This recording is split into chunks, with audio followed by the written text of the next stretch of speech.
A 13-year-old girl who hasn't slept indoors in 11 days finds a loaded handgun hidden behind a biker clubhouse. And the weapon isn't old, isn't forgotten, isn't lost. It's been planted, clean, deliberate, waiting for the wrong hands to touch it at exactly the right time. What she does next will either save the only people who ever showed her kindness or destroy them all. This is the story of Ava Mercer, the invisible girl who saw everything nobody wanted her to see. You're going to want to stay until the very end of this one. Hit that like button, drop a comment telling me what city you're watching from, and let's get into it. The last time Ava Mercer slept in a real bed was 19 days ago. She remembered because she'd counted. Not out of self-pity, she was past that. She counted because counting kept her brain busy during the hours between 2 and 5 a.m., when the cold stopped being uncomfortable and started being something else entirely. Something that crawled into your chest and made your breathing shallow. Something that whispered things about giving up. 19 days since the apartment on Ridgeline. 19 days since Carl had thrown a kitchen chair at her mother's back and then turned those bloodshot eyes toward Ava with something worse than anger. Something patient. Something that had been building for months. She'd climbed out the bathroom window that night wearing a hoodie 2 sizes too big, sneakers with no socks, and nothing in her pockets except a gas station lighter she'd found on the sidewalk 3 weeks earlier. No phone, no money, no plan. Just gone. Now she crouched behind a rusted commercial dumpster in the storage lot behind Henderson Avenue, pressing her spine against the cold metal and pulling a blue tarp tighter around her shoulders. October in Mill Haven was already brutal. The kind of cold that didn't announce itself. It just arrived one morning and stayed, settling into the pavement and the brick walls and the bones of anyone unlucky enough to be sleeping outside. Ava was unlucky enough. She exhaled slowly through her nose and watched her breath disappear. Across the lot, the back wall of the Iron Ridge Riders Clubhouse rose like a dark fortress. Windowless on this side, just weathered brick and a heavy steel door that she'd never seen anyone use. Yellow light leaked from around the building's front corners. She could hear the low rumble of a motorcycle engine somewhere on the other side. Then another. Then silence. She'd been sleeping in this lot for 4 nights now. Not because it was comfortable. The concrete was murder on her hip bones, and the dumpster smelled like motor oil and old rain. But because it was protected. The fence on 3 sides kept the wind from cutting straight through her, and the bikers, for whatever reason, never came back here after dark. The bikers. Ava had been watching them for weeks before she started sleeping behind their building. Not on purpose at first. She'd been drifting through Millhaven's east side looking for safe places to disappear into. Doorways, parking structures, the crawl space beneath the abandoned laundromat on Pine. And the clubhouse kept appearing in her orbit like some kind of gravitational center. The Iron Ridge Riders. She'd seen the patch on their cuts enough times to memorize the design without trying. A jagged mountain ridge with a single iron bolt driven through its peak. Below it, the letters IRR in block font. The town talked about them the way small towns talk about anything they don't understand, with suspicion dressed up as concern. Dangerous. Rough. Probably into something illegal. That's what the woman at the shelter intake desk had said when Ava mentioned she'd been sleeping near Henderson Avenue. Honey, those men are trouble. You stay away from that end of town. But the woman at the shelter intake desk had also told Ava there were no beds available, handed her a granola bar that was 3 months expired, and pointed her toward the door. The bikers, on the other hand, had done something different. It was 8 days ago. Ava had been sitting on the curb outside the gas station on 4th Street, hood up, arms wrapped around her knees, trying to stop shaking long enough to think clearly. A black pickup truck had pulled into the lot, and a man in a leather cut had climbed out. Tall, late 40s maybe. Gray threaded through a dark beard. He'd gone inside, come back out with a bag, and was halfway to his truck when he stopped, looked at her. Not the way most adults looked at her. Through her, past her, around her, but at her. He didn't say anything for a long moment. Then he walked over, crouched down so he was at her eye level, and set the bag on the curb beside her. Inside, a bottle of water, a turkey sandwich in plastic wrap, and a pair of wool socks still in the packaging. "It's going to freeze tonight," he said. His voice was low, calm, not gentle exactly, but steady in a way that reminded her of something she hadn't felt in years. You got somewhere to go? Ava had stared at the socks. New socks. Nobody had given her anything new in a long time. I'm fine, she said. He'd looked at her for another 3 seconds. She could feel him deciding something. Then he stood up, pulled a $20 bill from his wallet, and tucked it under the water bottle. Stay warm, he said, and left. She'd watched his truck pull onto Henderson Avenue and turn into the Iron Ridge lot. That was the night she started sleeping behind the clubhouse. Not because she trusted the bikers, she didn't trust anyone, but because a man who buys wool socks for a stranger probably isn't the kind of man who'd hurt a kid sleeping behind his building. Probably. Now, on her 4th night in the lot, Ava shifted her weight and felt something hard press against her knee and through the tarp. She froze. Slowly, she pulled the tarp back and looked down. She was sitting on a folded piece of canvas she hadn't noticed before, heavier than the other tarps she'd been using, darker in color, tucked against the base of the dumpster like it had been deliberately placed there. She pulled the canvas aside. Underneath, wrapped in a clear plastic bag and positioned flat against the concrete, was a handgun. Ava's heart slammed into the base of her throat. She jerked her hand back and pressed it against her chest, as if the gun might fire from proximity alone. For 10 seconds she didn't breathe. Then she forced herself to look again. It was a pistol. Black. Compact. She didn't know guns, had never held one, never wanted to, but she knew enough to see that this one was wrong. The plastic bag was clean. Not weathered, not torn, not sun-bleached. The gun inside looked new, or at least recently cleaned, and the canvas covering it wasn't old storage material. It was the same type of tactical canvas she'd seen on the back of military trucks in movies. This gun hadn't been dropped here. It hadn't been forgotten. Someone had placed it, carefully, recently, and they'd hidden it in the one spot behind the Iron Ridge clubhouse where nobody would think to look, unless you were a 13-year-old girl who'd been sleeping on the ground. Ava covered the gun with the canvas and pulled her tarp back over her legs. Her hands were shaking, and not from the cold. She pressed her palms flat against her thighs and stared at the brick wall of the clubhouse. Something was wrong here. Something bigger than a hidden weapon. She could feel it the same way she could feel weather changing. Not in her head, but in her chest, a tightening that meant pay attention. Something's coming. She didn't sleep the rest of the night. By morning, she'd moved her tarp to the far corner of the lot, away from the dumpster, away from the gun. She didn't touch it again, but she didn't stop thinking about it either. 3 days passed. Ava survived them the way she'd been surviving everything, by becoming invisible. She ate at the soup kitchen on Birch Street on the days it was open.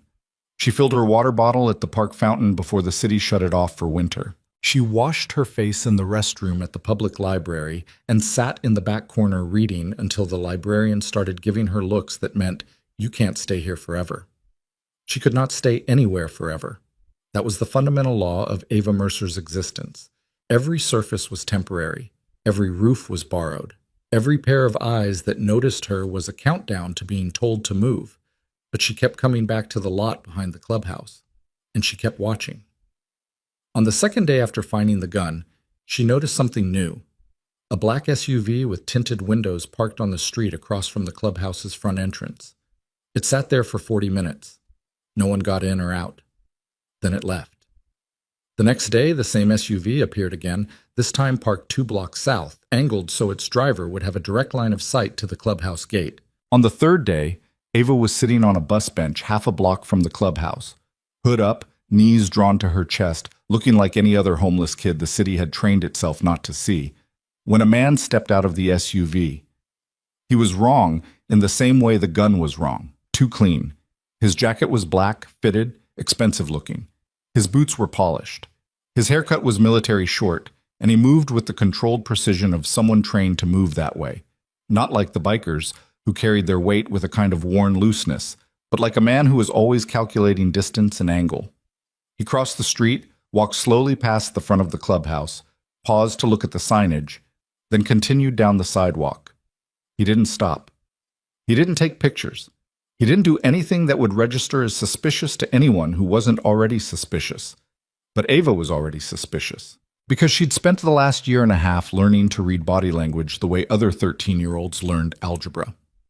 When your stepfather's moods determined whether you ate dinner or got hit, you learned to watch. You learned to read the angle of a shoulder, the speed of a blink, The difference between a hand reaching for a glass and a hand reaching for something else. This man was surveilling the clubhouse. She was certain of it, and she was certain of something else.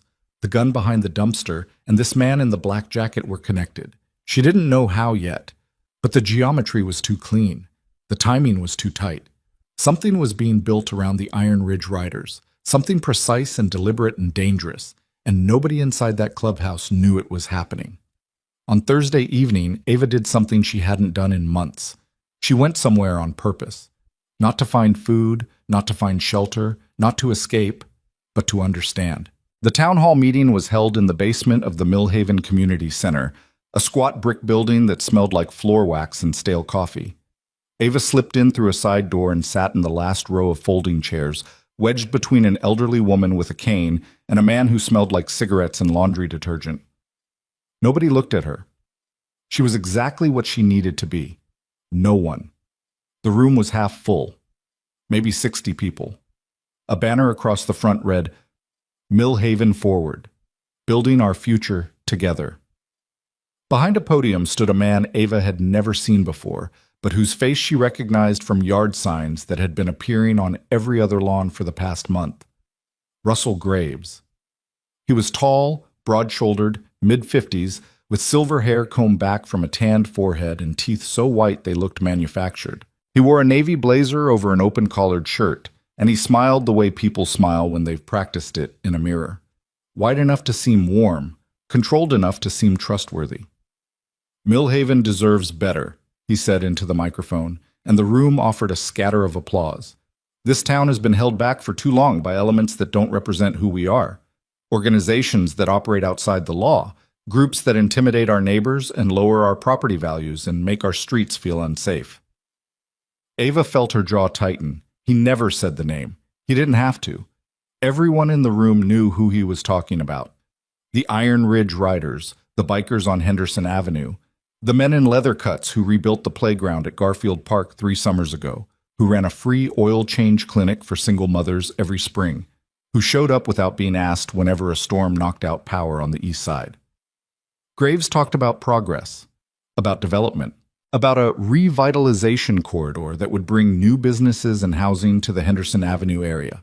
He showed slides, architectural renderings of condominiums and retail spaces, sleek and modern, full of people who looked nothing like anyone Ava had ever seen in Millhaven. And right in the center of every rendering, right where the Iron Ridge Clubhouse currently stood, was a glass-fronted mixed-use building with a rooftop garden. They wanted the land. The realization hit Ava like cold water. This wasn't about public safety. This wasn't about cleaning up the neighborhood. This was about property, real estate, money. And the only thing standing between Russell Graves and his glass-fronted future was a group of bikers who'd been on Henderson Avenue for decades. The gun made sense now.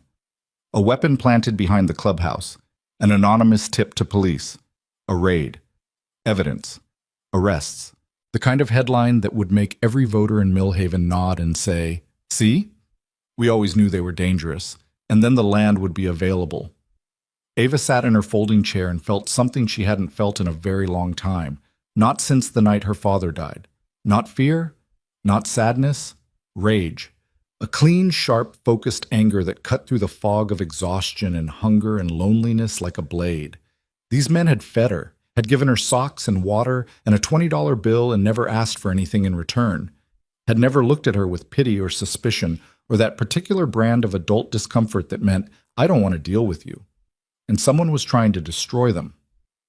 After the meeting, Ava stood outside the community center in the dark and watched Russell Graves shake hands with voters under the yellow glow of the entrance lights.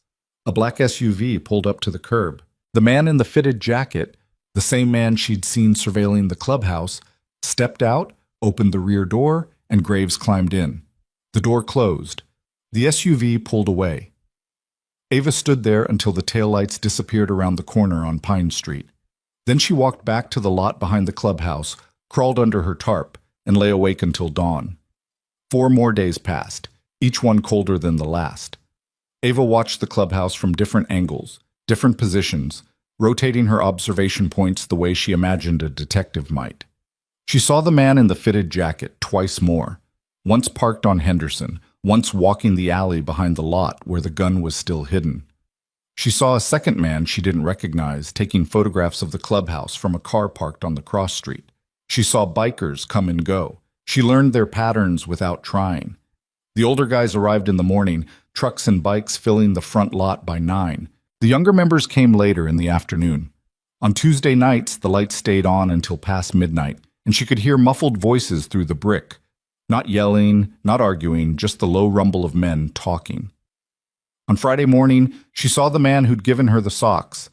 He pulled into the lot on a black Harley, swung his leg over the seat, and stood for a moment stretching his back. She was sitting on the bus bench across the street, and for a brief second he looked in her direction. She pulled her hood lower. He went inside. She had to tell someone. She knew that. The gun, the surveillance, Graves, the development plan, it was all connected, and it was all moving towards something that would end with handcuffs and headlines and the Iron Ridge riders losing everything. But telling someone meant being seen. It meant stepping out of the shadows she'd spent a year and a half perfecting. It meant trusting strangers with information that could get her noticed by people who clearly had money and power and the willingness to destroy lives for profit. Every survival instinct she'd developed screamed at her to stay invisible, to pack up her tarp, leave the lot, and find somewhere else to disappear. That was the smart move. That was the safe move. Her father would not have made the safe move. Marcus Mercer had been a welder at the shipyard in Garfield. Quiet man. Big hands. He read paperback westerns and made pancakes on Saturday mornings and had a laugh that sounded like gravel rolling downhill. He was walking home from a night shift when he heard a woman screaming inside a convenience store. He went in. The man with the knife turned around. Marcus stepped between them. He died on the floor of that store at 2:47 a.m. on a Tuesday. The woman he saved sent flowers to the funeral. Ava's mother started drinking that same week. Ava had been 11 years old. She'd spent 2 years trying to understand why her father had walked into that store, why he hadn't kept walking, why he'd chosen a stranger's life over his own daughter's future. For a long time, she'd been angry about it, furious. She'd hated him for being brave because his bravery had left her alone. But sitting on that bus bench watching the Iron Ridge clubhouse, she finally understood something. Marcus Mercer didn't walk into that store because he wanted to die. He walked in because he couldn't walk past. Because some people are built in a way that won't let them turn away from someone else's trouble. It wasn't a choice. It was architecture. It was who he was down to the foundation. And Ava realized, with a heaviness that settled into her stomach like a stone, that she was built the same way. Sunday morning, 7:15.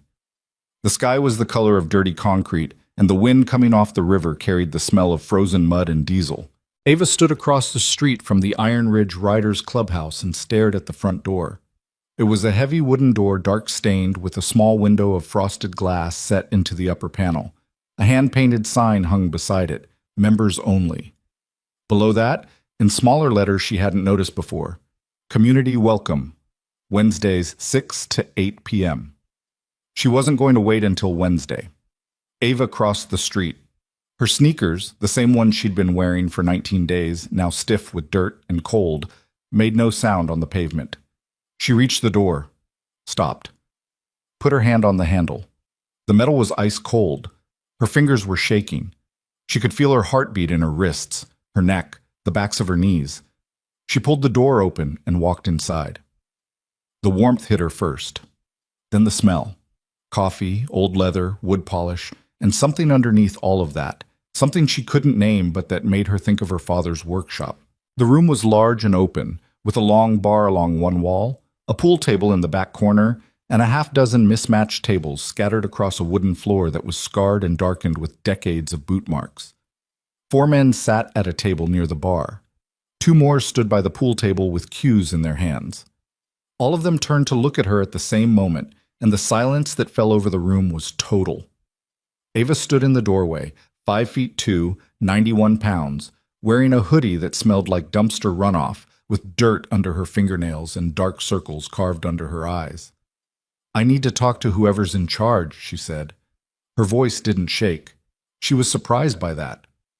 One of the men at the table, thick-armed, bald, with a scar running from his left ear to his jawline, leaned back in his chair and looked at her with narrowed eyes. "Kid, this isn't a... Let her talk." The voice came from the end of the bar. The man who'd given her the sock stepped forward, coffee mug in hand, and looked at Ava with the same steady attention she remembered from the gas station. Up close, she could see the patch on his cut more clearly. President. Below it, his name. John Mercer. Mercer. The name hit her like a punch. Same as hers. She filed it away, said nothing. "Sit down," John said. "Not a command, an offer." He pulled a chair out from the nearest table and set his coffee mug down. Ava sat. Her legs were trembling, but the chair was solid beneath her, and the warmth of the room was already loosening the knot in her chest that had been tightening for days. "What's your name?" John asked. "Ava." "Ava what?" She hesitated. "Just Ava?" John studied her for a long moment. Then he sat down across from her and folded his hands on the table. The other men watched, but nobody moved. Nobody spoke. The room waited. "You said you need to talk," John said. "So talk." Ava took a breath. The words had been building in her for days, pressure behind a dam, and now that the dam had a crack, everything came through at once. She told him about sleeping in the lot behind the clubhouse, about finding the gun under the canvas, about the man in the fitted jacket and the black SUV, about the town hall meeting and Russell Graves and the development plan and the architectural renderings that showed a glass building where the clubhouse stood. She told him everything. And as she talked, she watched John's face. It didn't change, not once. No surprise, no anger, no disbelief. Just that same steady attention, those dark eyes absorbing every word like a man who'd spent a lifetime listening to things other people didn't want to hear. When she finished, the room was so quiet she could hear the coffee machine ticking behind the bar. John turned to the bald man with the scar. "Duke, back lot, check it." Duke was out of his chair and through the rear door before John finished the sentence. Then John looked back at Ava. "How long have you been sleeping outside?" "Doesn't matter." "It matters to me." Ava stared at the table. A long crack ran through the wood grain, dark with age. She traced it with her finger. 3 weeks, she said quietly. John didn't react, didn't flinch, didn't soften, didn't give her the look she'd been dreading, the look that meant pity, which in her experience was just another word for powerlessness. Instead, he stood up, walked behind the bar, and came back with a plate. 2 pieces of toast, butter, a glass of orange juice. He set it in front of her and sat back down. "Eat," he said, "then we'll figure this out." Ava picked up the toast. Her hand was shaking. She took a bite, and for a moment the warmth of the bread and the taste of butter were so overwhelming that her vision blurred. She blinked hard and kept chewing. The rear door opened. Duke came back in. He was holding a clear plastic bag with a black pistol inside, gripping it through the bag so his prints wouldn't touch it. He set it on the bar without a word and looked at John. "Planted," Duke said. "Canvas wrap, fresh placement, no weathering on the bag." John nodded slowly. "John?" Duke's voice dropped lower. "That's a department-issue Glock. Serial's intact." The room went very still. Ava looked from Duke to John and saw something pass between them. Not words, not a signal, but a recognition. A shared understanding of what a police-issue weapon, planted behind their clubhouse with its serial number deliberately left traceable, would mean if it were found by anyone wearing a badge. It would mean evidence. It would mean a raid. It would mean every headline Russell Graves could ever want. John picked up his phone and dialed. 1 ring, 2. "Carla," he said, "I need you at the clubhouse, now. Bring your badge and don't tell anyone where you're going." He paused. "Because someone just tried to end us, and a 13-year-old girl is the only reason it didn't work." He hung up and looked at Ava. "You walked in here knowing what could happen to you," he said, "knowing the kind of people who planted that weapon. Why?" Ava set the toast down. She looked at John Mercer, president of the Iron Ridge Riders, a man whose last name matched hers for reasons she didn't understand, and said the truest thing she'd said in years. "Because you gave me socks, and nobody gives you anything." John held her gaze. Something shifted in his face, not softening, not breaking, but settling, like a door that had been locked for years finding its key. "Carla's a detective," he said. "Good one. She'll want to hear everything you told me. After that, we're going to need your eyes again. You see things other people don't." "I know," Ava said. "There's something else." John leaned forward, and for the first time his voice carried an edge. Not anger, but weight. The weight of something unsaid. "You said your last name is just Ava, but I heard you hesitate." Ava's fingers tightened around the glass of orange juice.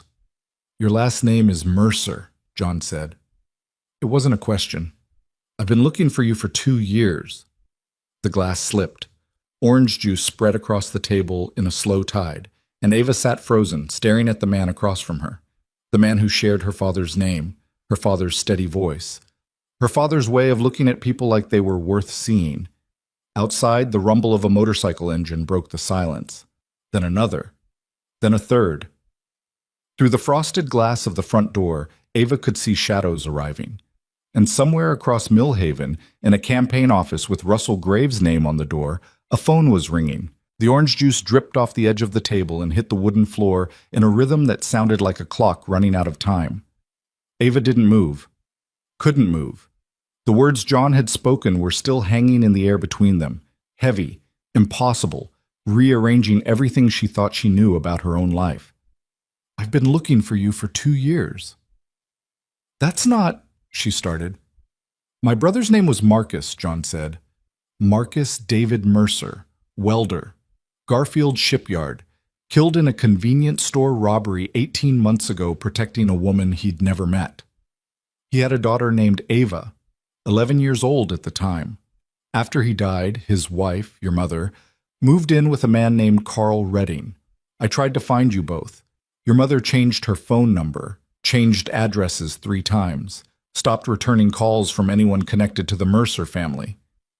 Each sentence landed like a nail being driven into the floor. Precise. Final. "I don't have an uncle," Ava whispered. "You do."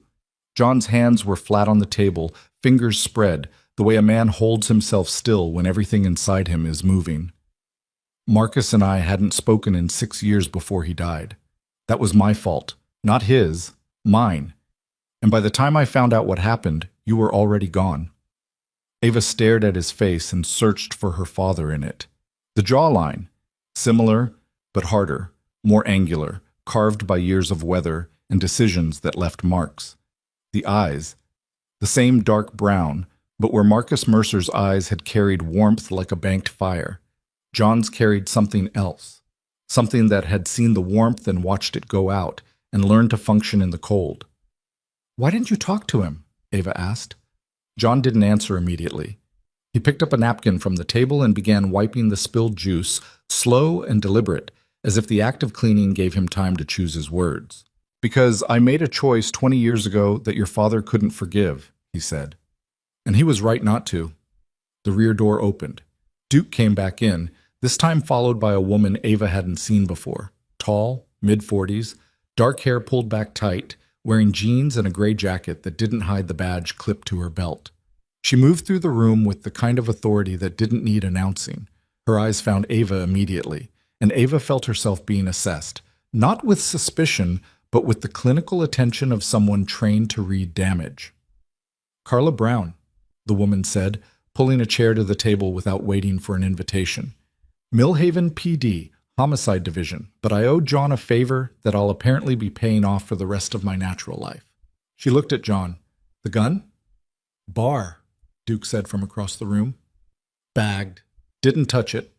Carla crossed to the bar, examined the weapon through the plastic without picking it up, and was quiet for a long time. When she came back, the professional calm in her expression had thinned at the edges. "That's a Glock 19, she said. "Standard department issue.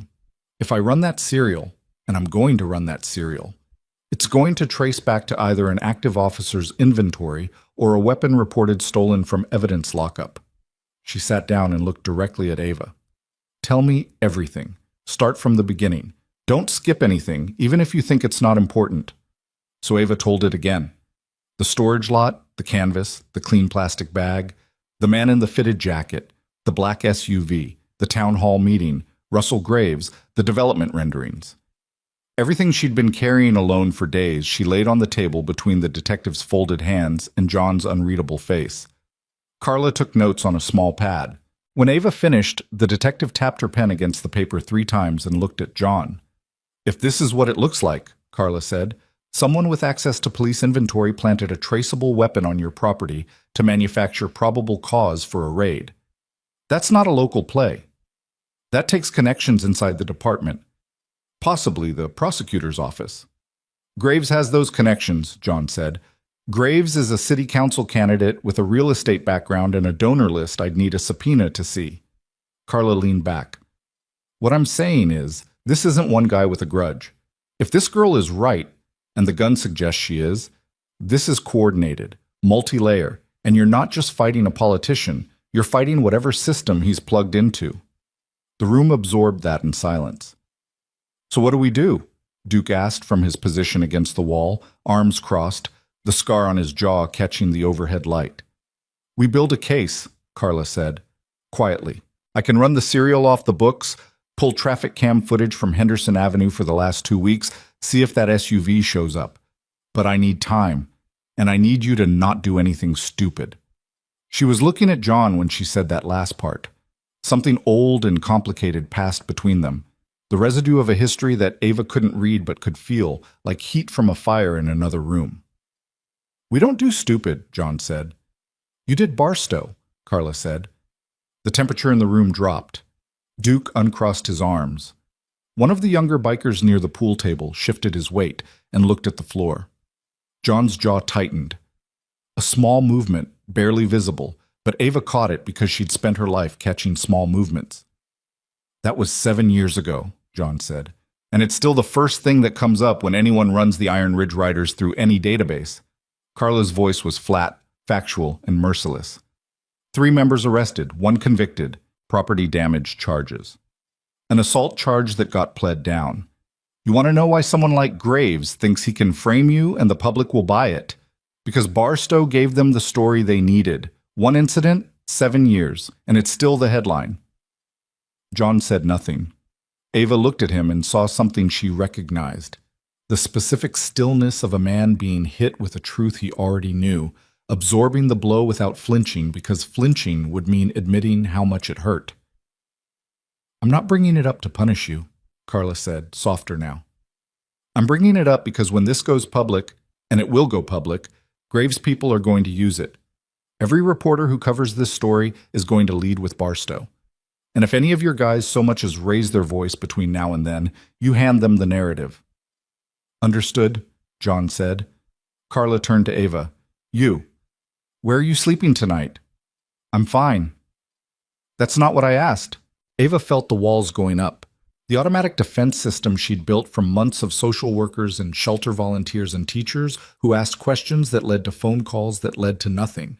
Every adult who'd ever asked where she was sleeping had used the answer to put her somewhere worse. "She's staying here," John said. Ava looked at him sharply. "I didn't say—" "There's a room upstairs," John continued, not to Ava but to Carla.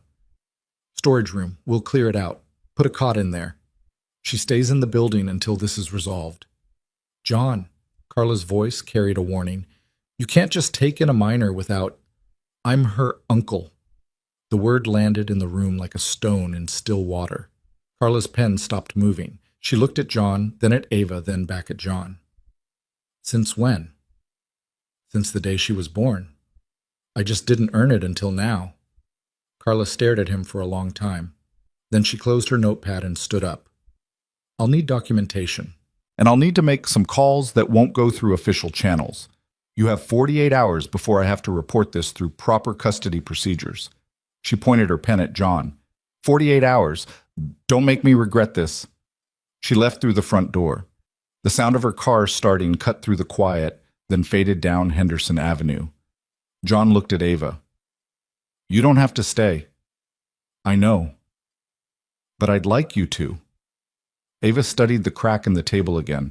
The wood grain was dark with years of spilled coffee and cigarette burns and the oil from hundreds of hands. This table had held weight before. It could hold hers. "Okay," she said. The room upstairs was small, narrow, with a single window that looked out over the back lot where she'd been sleeping. Duke and a younger member named Roach, wiry, early 30s, with tattoo sleeves and a nervous energy that made him seem like he was always on the edge of saying something he'd regret, carried out boxes of old parts catalogs and stacked oil filters, while Ava stood in the doorway and watched. Roach dropped a box on his foot, swore, and looked at Ava like he'd just remembered she was 13. "Sorry," he muttered. "I've heard worse," she said. He stared at her for a second, then laughed, a short, surprised sound, and went back to moving boxes. By evening, the room had a cot with a sleeping bag, a folding chair, a lamp with a crooked shade, and a small electric heater that hummed in the corner like a mechanical heartbeat. It was the most private space Ava had occupied in nearly a month. She sat on the edge of the cot and pressed her palms against the sleeping bag and felt something crack inside her chest. Not breaking, but thawing. A thin layer of ice she'd built to keep functioning, giving way to something warmer and more dangerous underneath. She pressed her teeth together hard until the feeling passed. Downstairs, the clubhouse filled with bodies as evening arrived. Ava could hear them through the floor, boots on wood, the scrape of chairs, low voices threading into each other like the rumble of engines idling. She came down the stairs slowly and stood at the bottom, watching. There were maybe 15 men in the room now. Some she'd seen before. Others were new. Faces she hadn't cataloged, cuts with patches she hadn't memorized. The air was thick with coffee steam and the sweet, sharp smell of leather conditioner. Someone had turned on a radio behind the bar, low enough to be background, playing something with heavy bass and slide guitar. John stood at the center of the room. He'd been talking. She could tell by the way the silence was shaped around him, the specific quality of attention that meant people had been listening and were now processing. "And that's where we are," he was saying. "Carla's running the serial. We sit tight. We watch. Nobody moves on graves. Nobody talks to press. Nobody does anything that gives them ammunition." A man near the back wall spoke up. Ava hadn't seen him before. Tall, lean, late 50s, with a graying ponytail and eyes that seemed to evaluate everything in the room from a position of permanent skepticism. His cut read, "Vice President," and below that, the name Coyote. "And the girl?" Coyote said. The way he said it, "the girl," made Ava's shoulders tighten. Not hostile, but not warm either. The tone of a man who dealt in risk assessment and had just identified a new variable. "What about her?" John said. "She's a 13-year-old homeless kid who walked in off the street and told us exactly what we needed to hear at exactly the right time." Coyote pushed off the wall and took 2 steps into the room. "I'm not saying she's wrong. I'm saying the timing is convenient. She found the gun, Coyote. She says she found the gun. And now she's sleeping upstairs in our building, and a detective is running an off-books investigation based on her word." He looked at Ava directly for the first time. "No offense, kid, but I've been doing this too long to trust anything that falls into my lap gift-wrapped." Ava felt the room shift. Some of the men were nodding. Small movements, barely perceptible, but enough. Coyote wasn't alone in his suspicion. "She's my niece," John said. Coyote's expression didn't change. "That makes it worse, not better. When's the last time you saw her? Before last week?"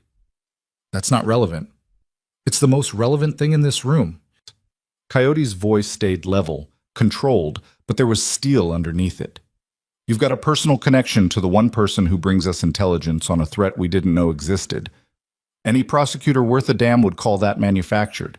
And if Graves people find out she's family, if they find out you've got a personal stake in protecting her story, they'll flip the whole narrative. Uncle hides runaway niece in clubhouse, coaches her testimony, plants gun himself to create false flag. You want to talk about ammunition, John? You just loaded their gun for them."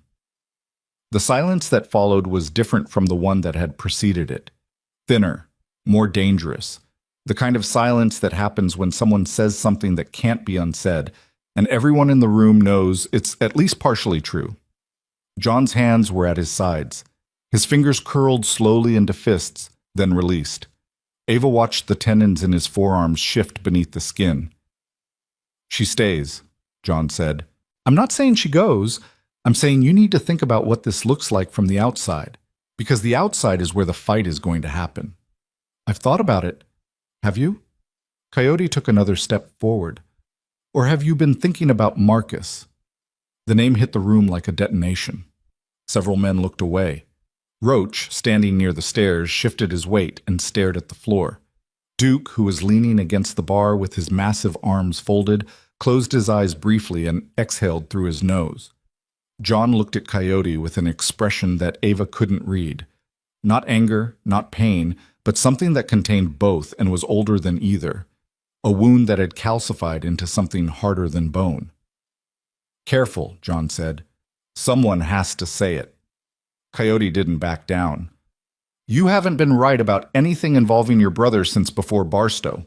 You carry that guilt like a goddamn anchor, and now his daughter walks through the door, and suddenly you're making decisions with your chest instead of your head.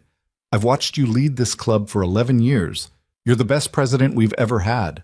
But right now, you're compromised. Ava stood at the bottom of the stairs and felt the room dividing around her. Not cleanly. There were no sides, no factions forming, but the doubt was spreading like cold air through a cracked window.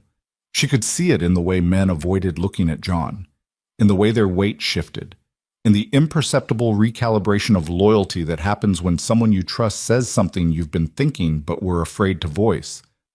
She should say something, she knew that, but her voice was trapped behind a wall of something she couldn't name. Shame, maybe, or the old familiar terror of being the reason things fell apart.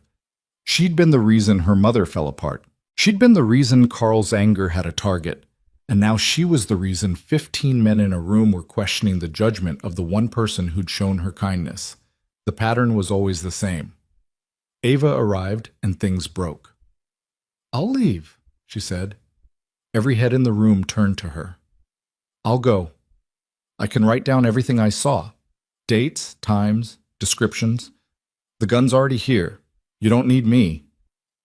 John opened his mouth to speak, but it was Duke who moved first. The big man pushed off the bar, crossed the room in 4 strides, and stood in front of Ava with his arms still folded.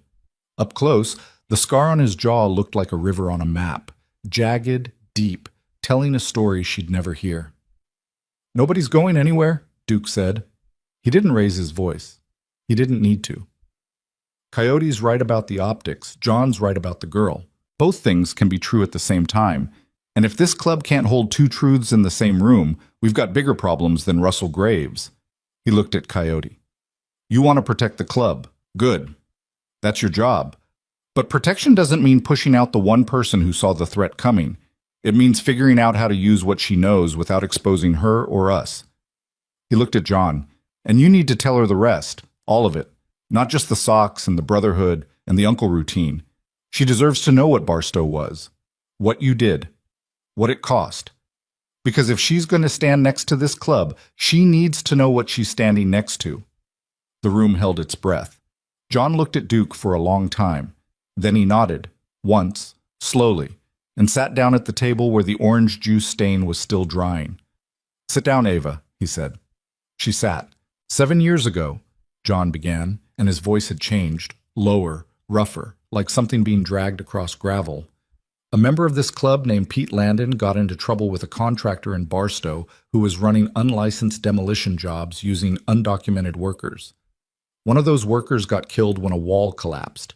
Pete found out about it. He wanted to go public. The contractor sent people to shut him up. John paused. He picked up his coffee mug, looked at it, set it back down. We went to Barstow, 8 of us. The plan was to confront the contractor, get documentation, hand it to a reporter. That was the plan. He stared at the mug. What happened was different. The contractor had security, armed. Pete lost his temper. Things escalated. By the end of the night, 2 of the security guys were in the hospital. Pete was in handcuffs, and the contractor's office was on fire. The wall collapse was real, Duke said quietly. The worker who died was real. His name was Emilio. He was 23. And nobody ever heard about Emilio, John said, because the only story that came out of Barstow was bikers starting fights and burning buildings. We handed them the headline. We were right about the contractor and wrong about everything else. He looked at Ava. Your father called me the next morning. He'd seen it on the news. He said, you want to be a hero, but you don't know how to be one without breaking something. He said, I can't have my daughter near that. And he was right, so he cut me off, changed his number, moved your mother to a new apartment, and I let him, because I didn't have a single argument that could beat the truth. The electric heater upstairs hummed through the floorboards. Somewhere outside, a Harley engine turned over and idled, its low growl vibrating through the walls like a second heartbeat. 2 years later, Marcus walked into a convenience store and died protecting a stranger, John said. And I didn't find out for 3 days.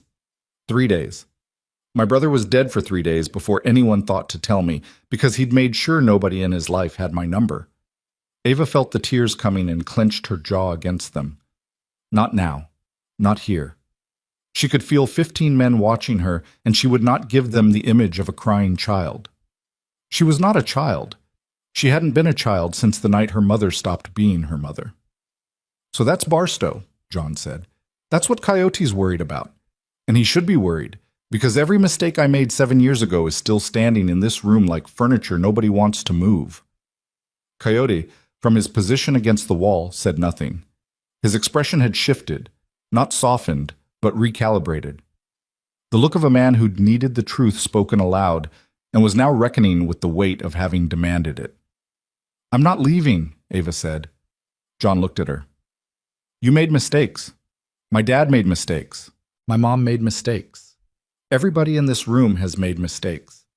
She pressed her palms flat on the table, the same gesture she'd seen John make, and she didn't know if she'd learned it from watching him or if it was something deeper, something genetic, something Mercer. But right now, someone is trying to destroy the only people who gave me food when I was starving. And I saw it happening. I'm the witness. If I leave, you lose the one thing Graves doesn't know about. She looked at Coyote. You're right that the timing looks convenient. You're right that a prosecutor could flip the narrative. But you're wrong about one thing. Her voice was steady, clear, carrying a weight that no 13-year-old voice should have to carry, but that hers carried anyway, because the world had made her carry it. Nobody coached me. Nobody sent me. I've been invisible for 1.5 years. Nobody sees me. Nobody notices me. That's exactly why I saw what I saw. And that's exactly why Graves doesn't know I exist. The room was silent for 10 full seconds. Then Duke laughed, a single low, genuine sound that broke the tension like a stone through glass. She's a Mercer, he said. That settles it. Coyote looked at Ava for a long moment, his expression unreadable. Then he reached into his cut, pulled out a cigarette, and put it between his lips without lighting it. Fine, he said. She stays, but John... He pointed the unlit cigarette at the president. You report to the table, not the other way around. Every move goes through a vote. Every decision gets checked. If I think your judgment is clouded, I pull the emergency brake. Agreed? Agreed, John said. Ava exhaled. She hadn't realized she'd been holding her breath. That night, she lay on the cot in the upstairs room and listened to the building settle around her, the creak of old wood, the distant murmur of voices below, the occasional rumble of an engine outside as the last members left for the night. Her phone. She didn't have a phone. She hadn't had one in months, but the silence filled the same space a phone would have, a constant companion that asked questions she couldn't answer. Who was her father, really? Not the man she remembered, the pancake maker, the paperback reader, the quiet welder who came home smelling like metal shavings, but the whole man, the man who had a brother he'd cut out of his life, the man who'd made a choice about protection that meant Ava grew up not knowing she had family. And who was John? The man who'd gone to Barstow with fire in his chest and come home with ashes. The man who'd spent 2 years looking for a niece he'd never been allowed to know. The man who bought socks for strangers. She turned onto her side and looked out the window. The backlot was empty now. Just concrete and shadows, and the place where she'd slept for 4 nights without knowing that the building she leaned against belonged to her blood. Her eyes drifted to the spot where the gun had been. The canvas was gone. The weapon was downstairs, bagged and waiting for a detective who was running serial numbers off the books. And somewhere in Mill Haven, the man in the fitted jacket was still watching, still calculating, still building whatever Russell Graves was paying him to build. Ava closed her eyes. Sleep didn't come. Instead, something else arrived, a clarity she hadn't felt in months, cold and sharp and absolute. She was done disappearing, done being invisible. done being the girl who watched from the margins while the world broke things around her. Tomorrow she would start watching differently, not to survive, to fight. Her phone. She didn't have a phone, but somewhere downstairs John Mercer was still awake, sitting at the table where her spilled orange juice was now dry, staring at the door his brother's daughter had walked through, and his phone was ringing. He picked it up, listened. His face didn't change, but his hand tightened around the mug until his knuckles went white. "Say that again," he said. The voice on the other end spoke. John stood up slowly, the way a man stands when the ground beneath him has shifted and he needs to test whether it will hold. "When?" he asked. More words. John closed his eyes. "How many?" Silence. He set the phone down and looked at Duke, who was still cleaning glasses behind the bar. "That was Carla," John said. "The serial came back. The gun isn't from evidence lockup. It's from an active duty officer's personal inventory. An officer who filed a stolen weapon report 3 days ago." He paused. "The officer is assigned to the gang task force, the same task force that Graves' campaign donated $50,000 to last quarter through a community safety pack." Duke set the glass down slowly. "There's more," John said. "Carla pulled the traffic cam footage from Henderson. The SUV that Ava described has been circling this block for 3 weeks. Same plates every time. The vehicle is registered to a private security firm called Ashcroft Partners." He looked at Duke with an expression that was no longer calm, no longer controlled, but something raw and electric and dangerous. "Ashcroft Partners' largest client is Graves Development Group." The glass Duke had set down tipped off the edge of the bar and shattered on the floor. Neither man moved. "They're not just coming for the clubhouse," John said quietly. "Carla found a second stolen weapon report. Filed yesterday. Same task force officer. A different gun." Duke's voice was barely above a whisper. "Where?" "That's the problem," John said. "She doesn't know. Which means there's another planted weapon out there somewhere. And this time, we don't have a 13-year-old girl to find it before they call in the raid." Outside, the wind picked up, rattling the windows of the old building. Upstairs, Ava lay on her cot with her eyes open, listening to sounds she couldn't quite identify. The muffled urgency of voices below, the tone of something going wrong. She didn't know yet what had been said. She didn't know about the second gun, or the task force connection, or the security firm with Russell Graves' fingerprints all over it. But she knew something had changed. She could feel it in the building, a vibration beneath the floorboards, like an engine revving before a long and violent ride. And she knew, with the certainty of someone who had spent her entire life reading The Architecture of Danger, that the war for the Iron Ridge Riders had just begun, and that the next move belonged to whoever found the second weapon first. Ava was already awake when the footsteps came up the stairs. She'd been lying on the cot for 2 hours, staring at the ceiling, listening to the muffled urgency below. John's voice, Duke's voice, the occasional sharp sound of a palm hitting a table. She couldn't make out words, but she didn't need to. She'd spent enough of her life listening through walls to know when a conversation crossed the line from concern into fear. The knock on the door was 2 taps. Fast. Duke's knock. She'd already learned it. "Kid, downstairs, now." She was on her feet before the second word. She pulled her hoodie over her head, shoved her feet into sneakers without tying them, and opened the door. Duke's face in the hallway light was different from anything she'd seen on him before.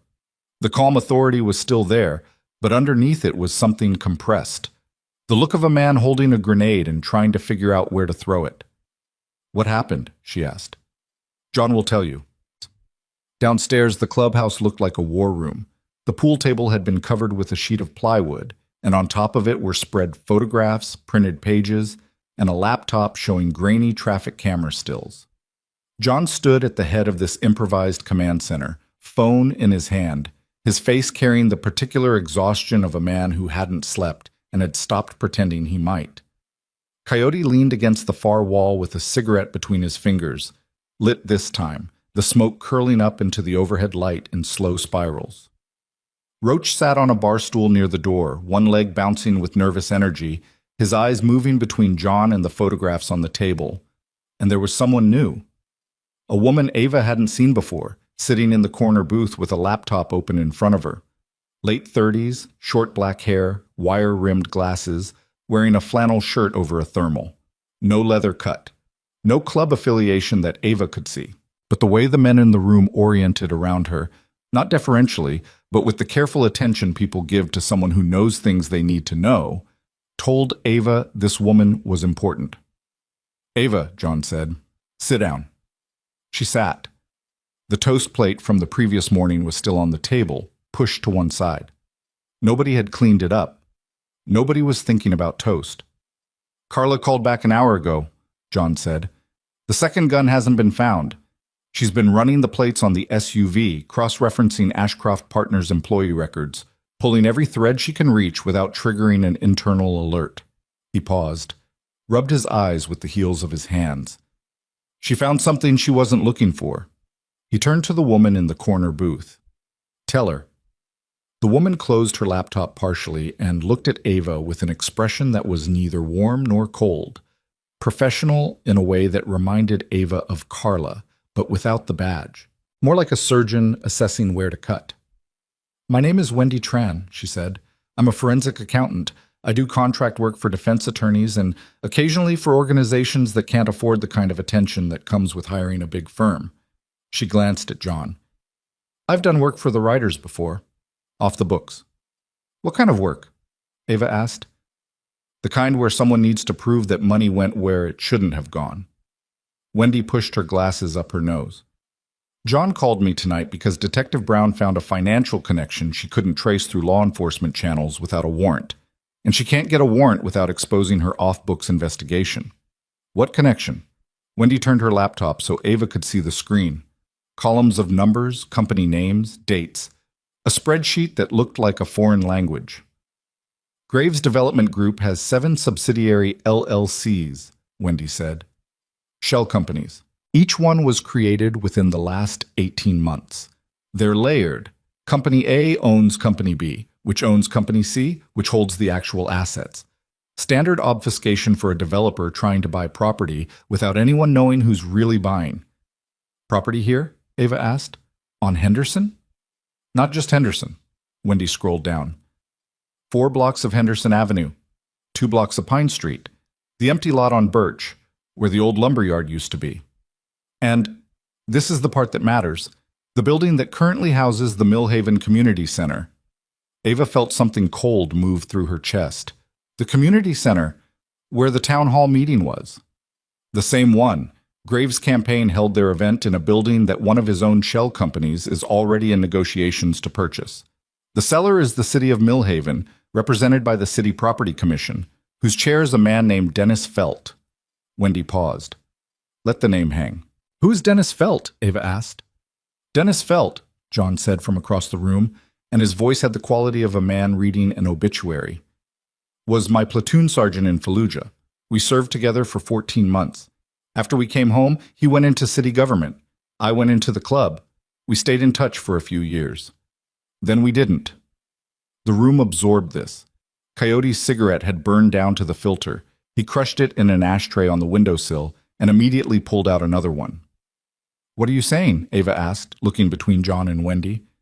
"That someone John served with is helping Graves buy up the neighborhood?" "I'm saying it's more complicated than that," Wendy said.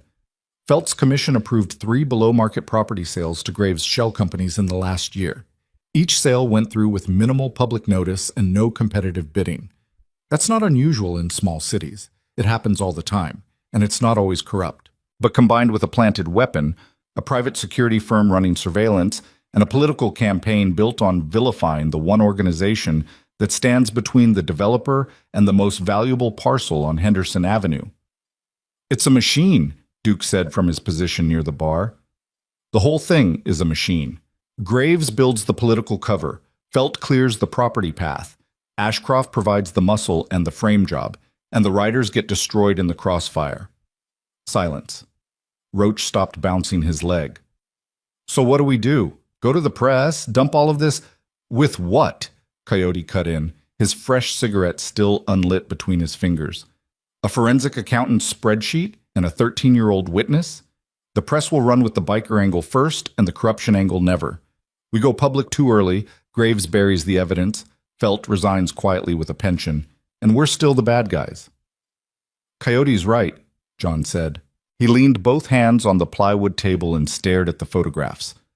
Traffic cam stills showing the black SUV on Henderson, time-stamped across 3 weeks. We need the second gun. If we find it before they execute the raid, we have proof of a pattern. 2 planted weapons. Same source. Same operation. That's not circumstantial. That's conspiracy. And if we don't find it? Roach asked. John didn't answer. He didn't need to. Everyone in the room understood what would happen if a raid team found a stolen police weapon on Iron Ridge property.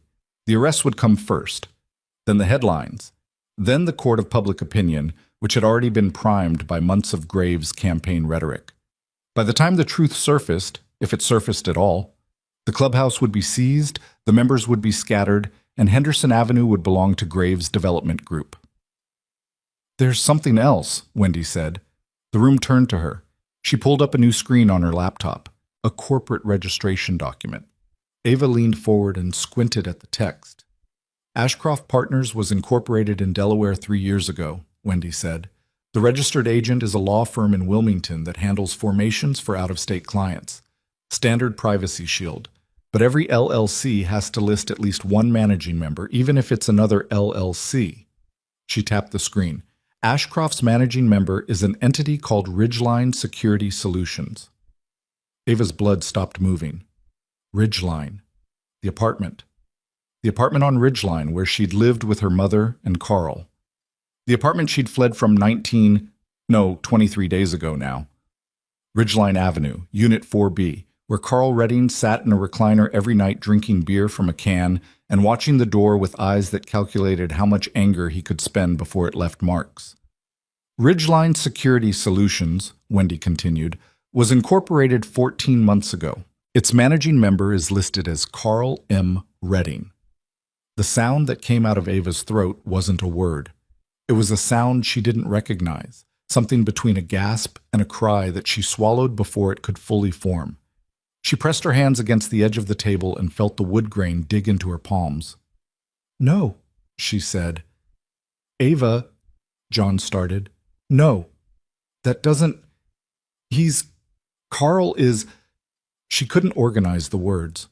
Her brain was doing something it hadn't done in months, cycling through memories at a speed that made her dizzy.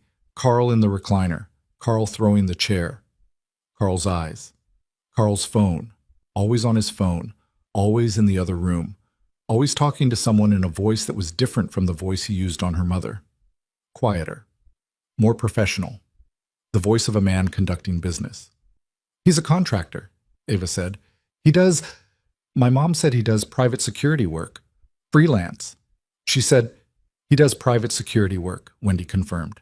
"Through a company called Ridgeline Security Solutions, which is the managing entity of Ashcroft Partners, which is the firm that owns the SUV that has been surveilling this clubhouse for 3 weeks." The room reconfigured around this information. Ava could feel it happening. The geometry of the situation shifting, walls moving, the floor tilting. The man she'd been running from and the threat she'd been running toward were connected. Had always been connected. The entire architecture of her escape, the storage lot, the clubhouse, the gun, the bikers, wasn't random, wasn't luck, wasn't the chaotic drift of a homeless girl finding shelter where she could. She'd been sleeping behind the building that her stepfather was trying to destroy. "Did he know?" Ava's voice was barely audible. "Did Carl know I was here?" "We don't know that yet," John said. "Did he plant the gun?" "We don't know that either." "He knew where I'd go." Ava's hands were shaking. She pressed them harder against the table. "He knew. When I left the apartment, he didn't come looking for me. My mom didn't call anyone. Nobody filed a missing person report. I know because I checked at the library. I searched my own name online and there was nothing. Nobody was looking." She looked up at John, and the expression on her face was something no one in that room would forget. Not anger, not fear, but the specific devastation of a person realizing that their disappearance was convenient for someone. "He wanted me gone," she said, "because if I was still in the apartment, if I was still around, I might see something, hear something. He was running operations out of that apartment, the phone calls, the late nights, The meetings, he said, were work dinners. It was all this. It was all Graves, and I was in the way. John moved around the table and crouched down in front of her. He didn't touch her, didn't reach for her hands or her shoulders. He just put himself at her eye level, the same thing he'd done at the gas station, the same instinct, lowering himself to meet her where she was. Listen to me, he said. This changes things, but it doesn't change the most important thing. You're here, you're safe, and now we know more than we did an hour ago. He hit my mother, Ava said, and her voice cracked on the last word, the first crack she'd allowed since walking into this building. He hit her, and she let him because she was too far gone to care, and the whole time he was using our apartment as a base for... She couldn't finish. The tears came, and she hated them, hated the weakness they represented, hated that 15 men and Wendy Tran were watching her fall apart in a room that smelled like coffee and old leather and cigarette smoke. She pressed her forehead against the table and let the wood take the weight of her head and cried without sound, the way she'd learned to cry in the apartment on Ridgeline, where making noise meant drawing attention and drawing attention meant pain. John stayed crouched beside her. He didn't speak.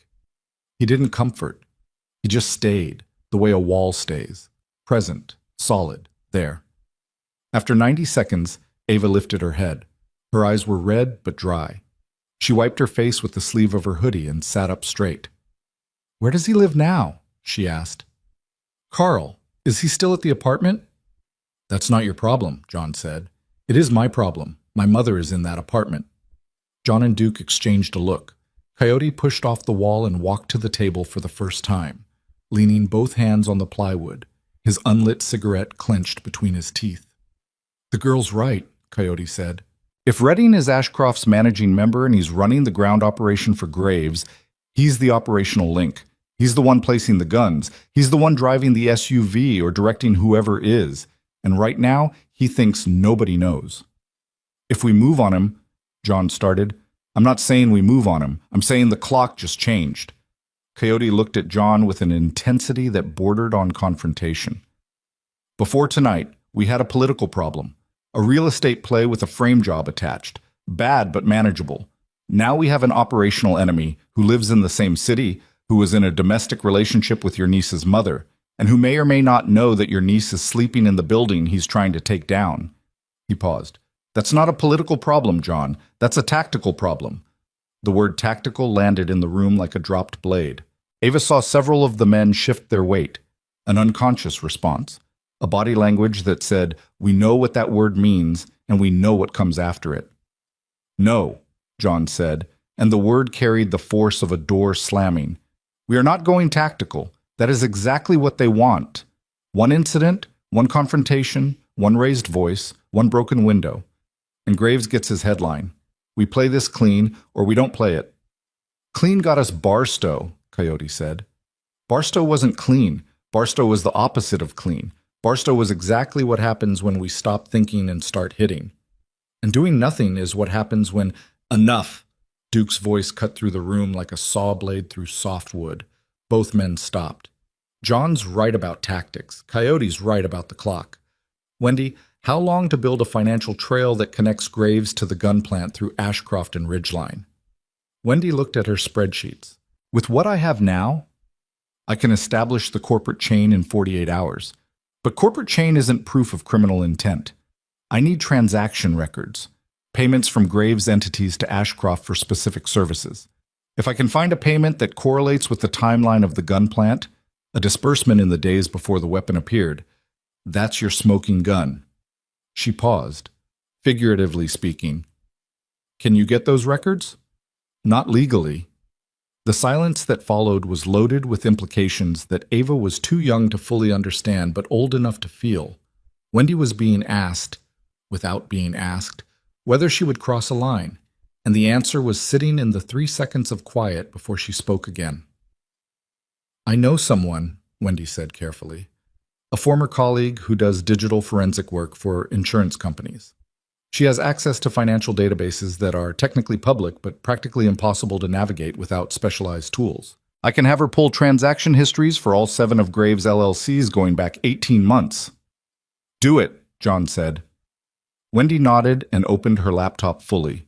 Her fingers began moving across the keyboard with the practiced speed of someone who'd spent years chasing money through digital corridors. Ava sat at the table and felt the room moving around her. Not physically, but structurally, like a building being retrofitted while people were still inside. Every new piece of information added weight. Every connection revealed made the architecture more complex and more dangerous. Her stepfather. Her stepfather was the operational arm of the conspiracy to destroy the Iron Ridge Riders. The man who'd sat across from her at dinner, the few dinners there were in the early days before Carl stopped pretending to be anything other than what he was, had been surveilling, planning, and executing a campaign to frame the one organization that had shown her kindness. The irony was so savage it felt like a physical wound. "Ava!" John's voice pulled her back. He was standing by the front window, looking through the frosted glass at the street outside. The first gray light of dawn was beginning to show at the edges of the sky. "I need to ask you something, and I need you to think carefully before you answer." She waited. "Carla is going to want to interview you formally, not a casual conversation like yesterday. A recorded statement, on the record.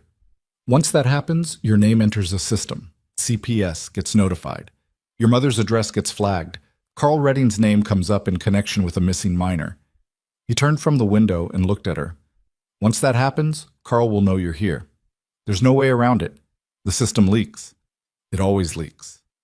And when he finds out his stepdaughter, the girl he was happy to lose, is living in the building he's been paid to destroy, and that she's the one who found the planted weapon." John didn't finish the sentence. He didn't need to. "I understand," Ava said. "Do you? Because I need you to understand what you're choosing. Right now, you're invisible. Nobody knows you're here.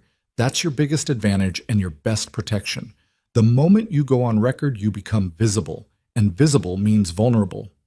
Ava looked at the table, at the photographs, at the traffic cam stills showing the black SUV circling Henderson Avenue like a predator marking territory. She looked at the corporate documents on Wendy's screen, the chain of shell companies connecting Russell Graves to Carl Redding to the gun she'd found behind a dumpster while trying to survive another night. "My dad walked into a convenience store," she said. John's jaw tightened. He knew what could happen. He walked in anyway, because he saw someone in trouble and he couldn't look the other way. She paused. "I'm not my dad. I know that. But I'm not nobody either, and I'm done being invisible." John looked at her for a long time. The dawn light through the frosted glass caught the gray in his beard and the lines around his eyes, lines that mapped a geography of choices made and consequences absorbed. He was seeing his brother's face and his niece's expression. Ava could tell. The recognition was written across him like weather. "Okay," he said. "I'll call Carla." He pulled out his phone, dialed, waited. The phone rang 6 times, 7, 8. John lowered the phone and looked at the screen. Dialed again. Same result. "She's not answering," he said. Duke set down the glass he'd been holding. "She always answers." "I know." John dialed a 3rd time. Nothing. He opened his text messages and typed quickly, "Call me. Urgent." He set the phone on the table and stared at it.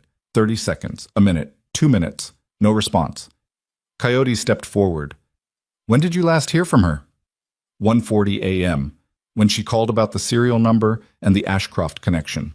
"No, that was 5 hours ago." "I know what time it was."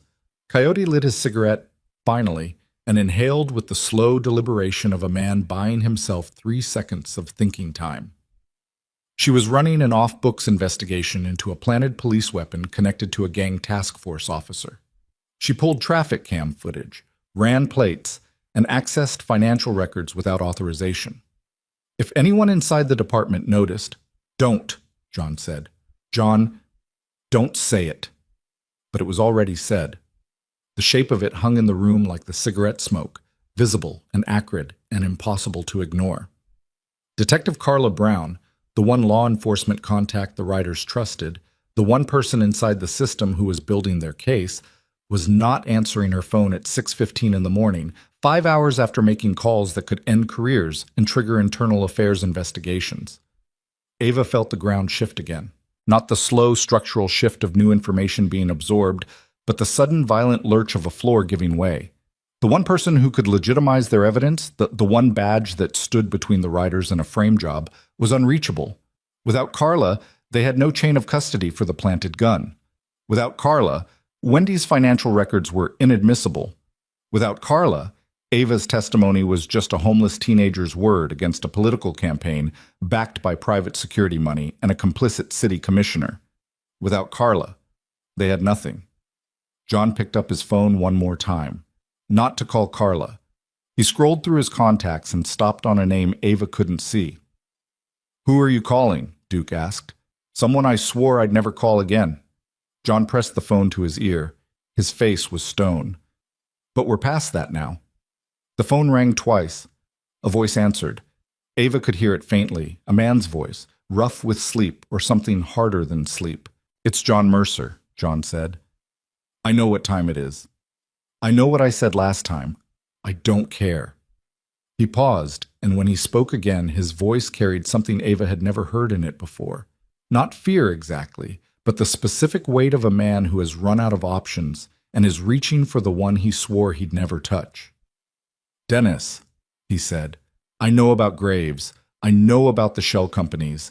I know about the guns, and I know you're in the middle of it." The voice on the other end went silent. "You've got one chance," John said. "One. Meet me at the old foundry on River Road. 7 a.m. Come alone, or I go to the FBI with everything I have and you can explain to a federal prosecutor how your property commission sold 4 blocks of Henderson Avenue to a man who planted stolen police weapons on my property." He hung up. The room was absolutely still. Roach had stopped moving entirely. Coyote's cigarette burned forgotten between his fingers. Duke's hands were flat on the bar, his massive frame coiled with a tension that had no outlet. Ava looked at John and saw something she'd only seen once before, in her father's face, the morning he'd left for the night shift and hadn't come home. The face of a man who has decided to walk through a door knowing full well what's on the other side. "You're going alone?" she asked.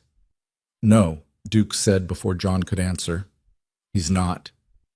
"He has to," Coyote said, and for the first time his voice carried no confrontation, only the flat pragmatism of a man who understood tactical reality. "If Felt sees a crew, he bolts. If he bolts, we lose the only inside connection to Graves' operation." "And if it's a trap?" Duke asked. "Then it's a trap," John said, "and we deal with it." He looked at Ava. His expression was unreadable, but his eyes, Marcus Mercer's eyes in a harder face, held something that might have been an apology or might have been a promise. "Stay in the building," he said. "Don't open the door for anyone except Duke. If Carla calls, tell her everything. If she doesn't call by noon." He stopped, picked up his keys from the table. The metal clinked against the wood with a sound that felt final. "If she doesn't call by noon," Ava said, "what do I do?" John Mercer pulled on his leather cut, adjusted the president's patch, and walked toward the door. He stopped with his hand on the frosted glass and looked back at his brother's daughter. The girl he'd found too late. The girl who'd found him just in time. The girl who was sitting at a table in a room full of men who didn't know yet whether they could trust her, but who knew, with absolute certainty, that without her, they were already finished. "If she doesn't call by noon," John said, "you call this number." He set a folded piece of paper on the table. "Who is it?" Ava asked. "FBI field office in Carver City. Agent named Marsh. Tell him everything. Don't leave anything out. Not Carl, not the guns, not Felt, not Barstow. Everything." "John, up. Everything, Ava." He opened the door. The cold October air rushed in, carrying the smell of exhaust and wet pavement and the faint mechanical growl of a city waking up to a morning it didn't know would change everything. John stepped through the door and into the gray light. His boots hit the concrete. His Harley was parked 6 feet away, black and chrome and waiting.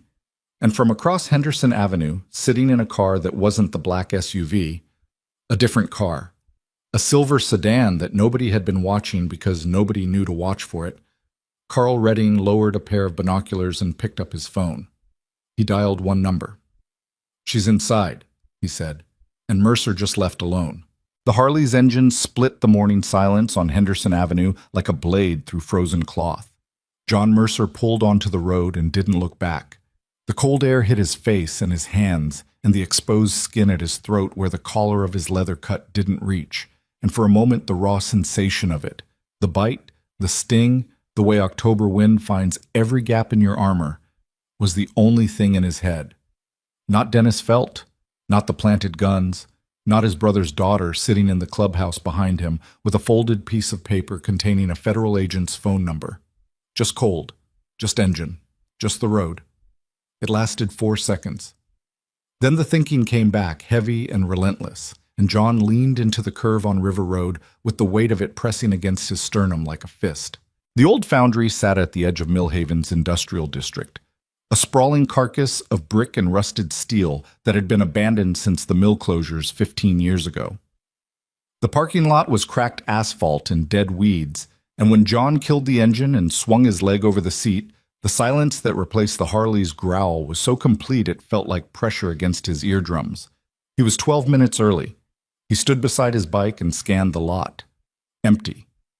The foundry's loading dock gaped open like a missing jaw, and beyond it the interior was shadow and the geometric outlines of machinery that hadn't moved in over a decade. John checked his phone. No messages from Carla. No response to his texts. The silence from her end was a sound in itself. The sound of something gone wrong in a direction he couldn't see. He lit a cigarette and waited. At 7:03, a dark blue sedan pulled into the lot from the access road on the north side. It moved slowly, cautiously, the way a car moves when the driver is looking for exits before committing to an entrance. It parked 40 feet from John's bike. The engine cut. For 30 seconds, nothing happened. Then the driver's door opened and Dennis Felt stepped out. He looked older than John remembered, thinner. The military posture that had defined him in Fallujah was still there in the set of his shoulders, but the rest of him had eroded. Hollowed cheeks, deep shadows under pale eyes, a mouth set in the specific line of a man who'd been clenching his jaw for months. He wore a gray overcoat over a dress shirt with no tie, no gloves. His hands were in his coat pockets, and John watched those pockets the way you watch a closed door in a dark hallway. "John," Felt said. "Dennis." They stood 40 feet apart in a dead parking lot with nothing between them but cracked asphalt and 20 years of shared history. The wind moved through the foundry behind them, making the old steel groan. "You said one chance," Felt said. "So here I am." "Here you are." John dropped his cigarette and ground it under his boot.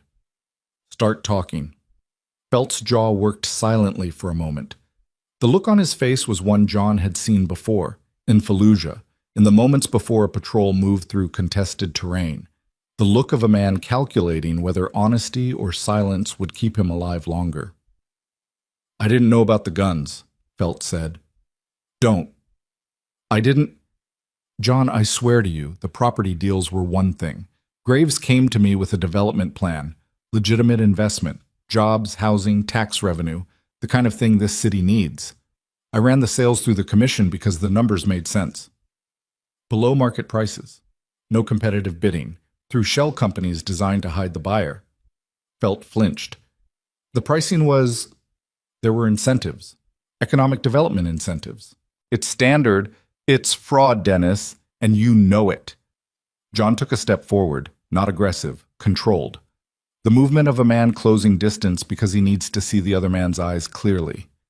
"You sold city property to a developer who's trying to destroy my club by planting police weapons on our land. You gave him the real estate, someone else gave him the guns, and right now you're standing in front of me acting like you didn't know, which means either you're lying or you're the dumbest man I ever served with. Pick one." Felt's hands came out of his pockets. Empty. He held them at his sides, and John saw them shaking, fine tremors, barely visible, the kind that come from sustained fear rather than cold. "I knew Graves was pressuring the riders," Felt said. "The campaign rhetoric, the public vilification. I knew that was part of the play. Create political will to force the club out, clear the property, move the development forward. I did not know about planted weapons. I did not know about Ashcroft. I did not know about any of that until you said it on the phone an hour ago. You knew about Carl Redding. Felt went still. Ridgeline Security Solutions, John said.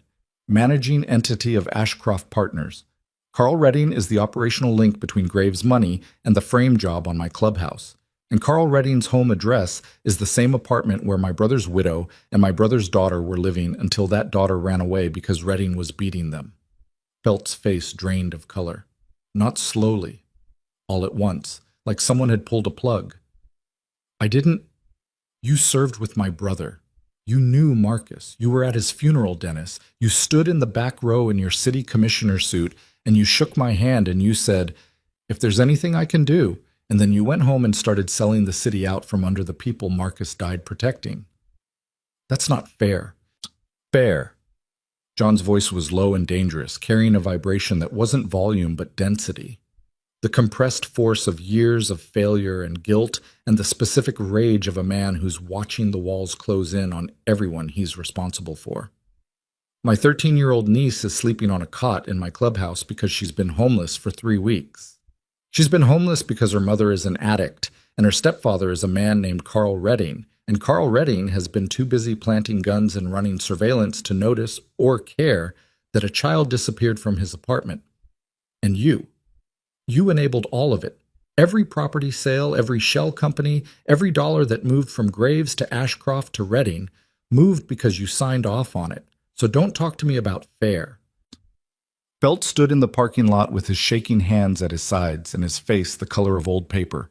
And for a long moment, the only sound was the wind through the foundry and the distant hum of morning traffic on River Road.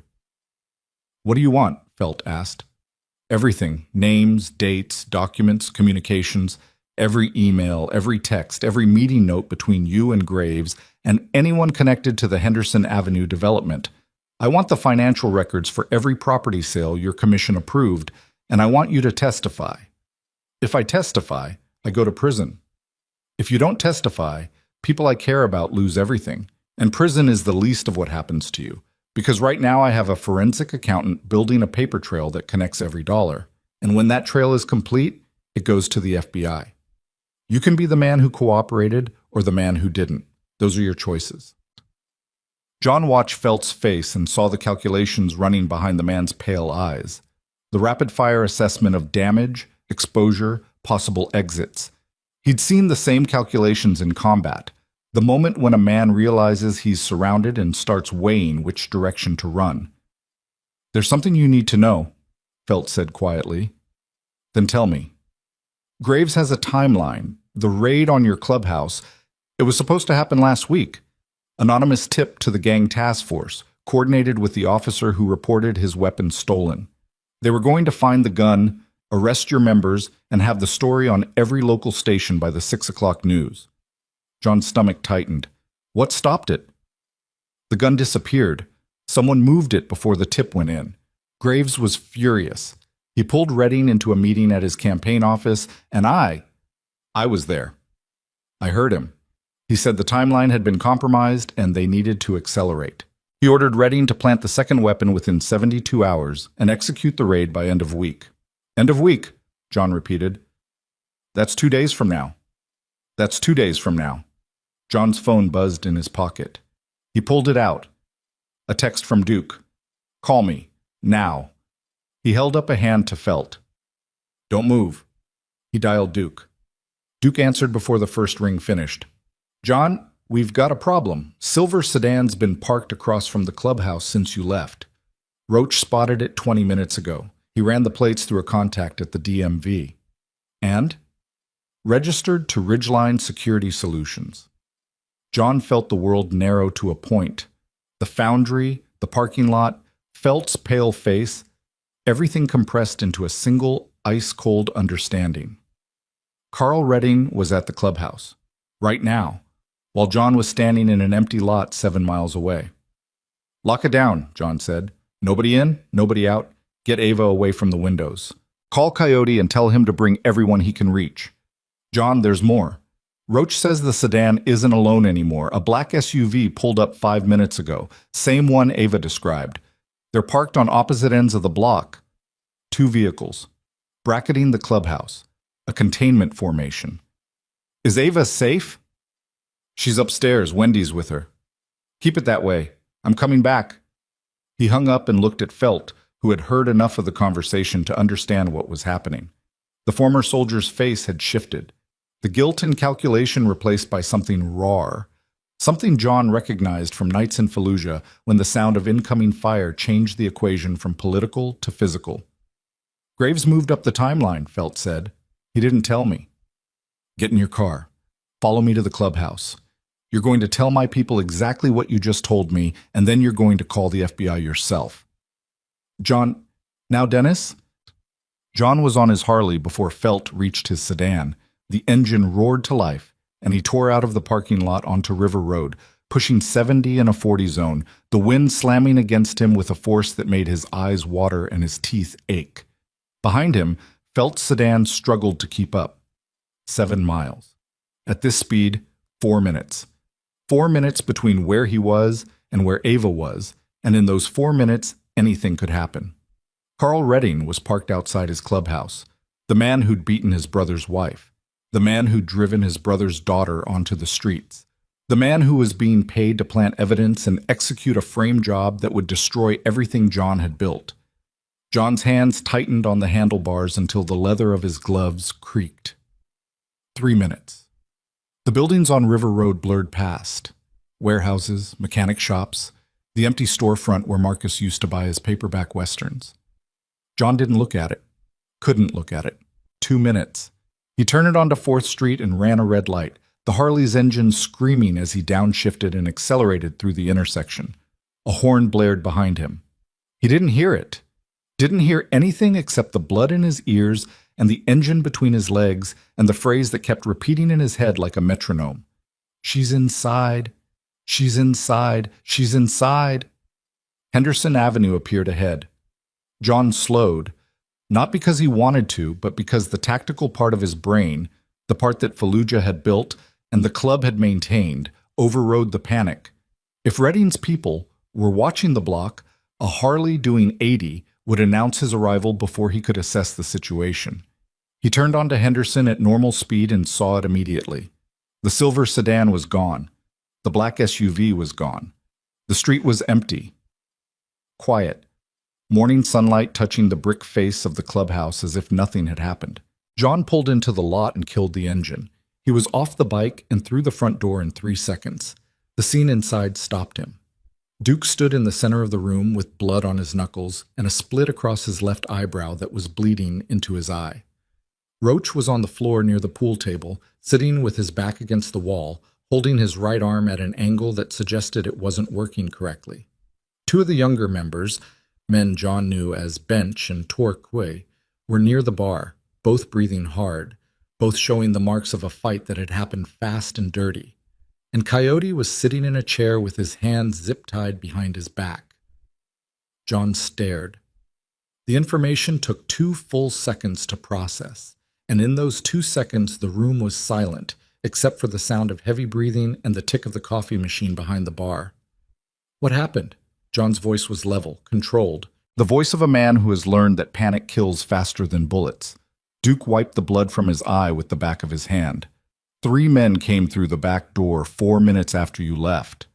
Not through the front. Through the back, the steel door that's never used. They had a key, John. A key to our back door. Who? Redding's people. Private security types, fitted jackets, tactical boots. Same profile Ava described. Where are they now? Gone. They were in and out in 6 minutes. Professional. They weren't here to fight. The fight happened because Roach heard them on the stairs and tried to stop them. John's eyes went to the staircase. The door at the top, the door to the room where Ava was sleeping, was open. Where's Ava? She's fine. Wendy locked the door from inside. They didn't get in. The relief hit John like a wave of nausea. He braced one hand against the table and breathed. They weren't here for the girl, Duke said. They were here for this. He pointed to the plywood-covered pool table. The photographs were scattered, some on the floor. The laptop was gone. Wendy's laptop. The one containing the financial records, the corporate chain analysis, the shell company documentation, every piece of evidence connecting Graves to Ashcroft to the frame job. Gone. They took the laptop, John said. And the printed documents. Everything that was on this table. John turned to Coyote, who was sitting in the chair with his hands zip-tied and an expression on his face that was neither angry nor afraid, but something worse, the expression of a man who has been caught. "Why is Coyote tied up?" John asked. The room went quiet in a way that was different from all the silences before. Heavier, denser, a silence with weight. Duke stepped between John and Coyote, not to block but to establish a physical space for what he was about to say. "The back door key," Duke said. "There are 4 copies. You have one. I have one. One is in the safe behind the bar, and Coyote has one." John looked at Coyote. "The men came through the back door, John. They had a key. They knew exactly where to go. They went straight for the table, straight for the documents. They didn't search. They didn't hesitate. Someone told them exactly what was here and exactly where to find it." "Coyote," John's voice was barely above a whisper. "Tell me this isn't what it looks like." Coyote stared at him. The unlit cigarette was gone.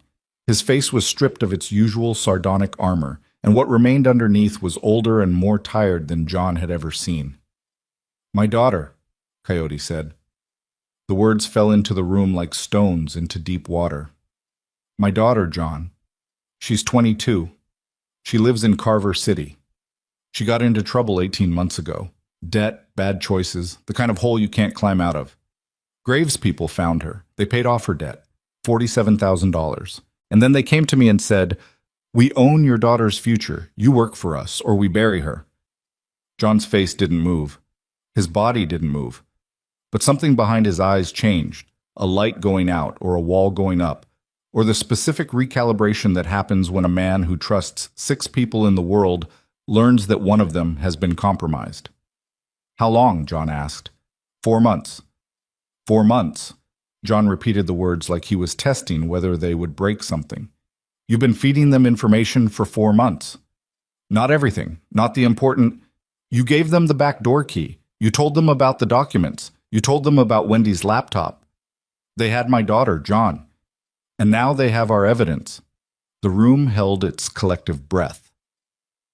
Bench and Torque stood by the bar with the frozen posture of men watching a detonation in slow motion.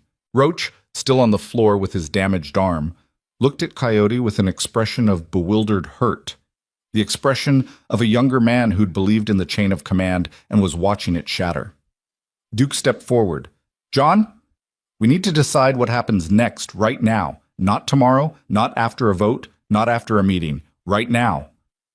John looked at the empty table where the evidence had been, at Coyote, zip-tied and diminished, at the blood on Duke's face, at the staircase leading to the room where Ava was.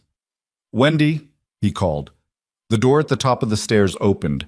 Wendy appeared, her face tight, her glasses slightly askew. "The laptop," John said. "Tell me you have a backup." Wendy adjusted her glasses. "What kind of forensic accountant do you think I am?"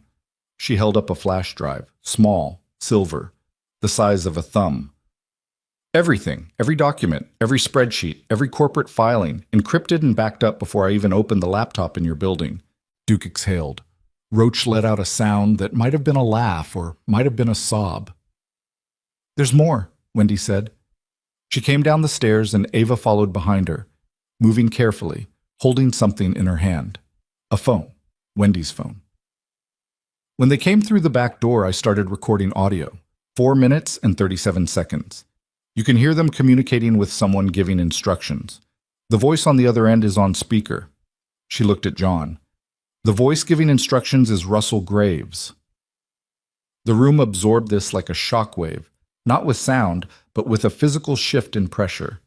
John looked at the flash drive in Wendy's hand and the phone in Ava's hand and felt something he hadn't felt since the first morning he'd strapped on body armor in Fallujah, the terrifying electric certainty that everything was about to happen at once, and there was no way to slow it down.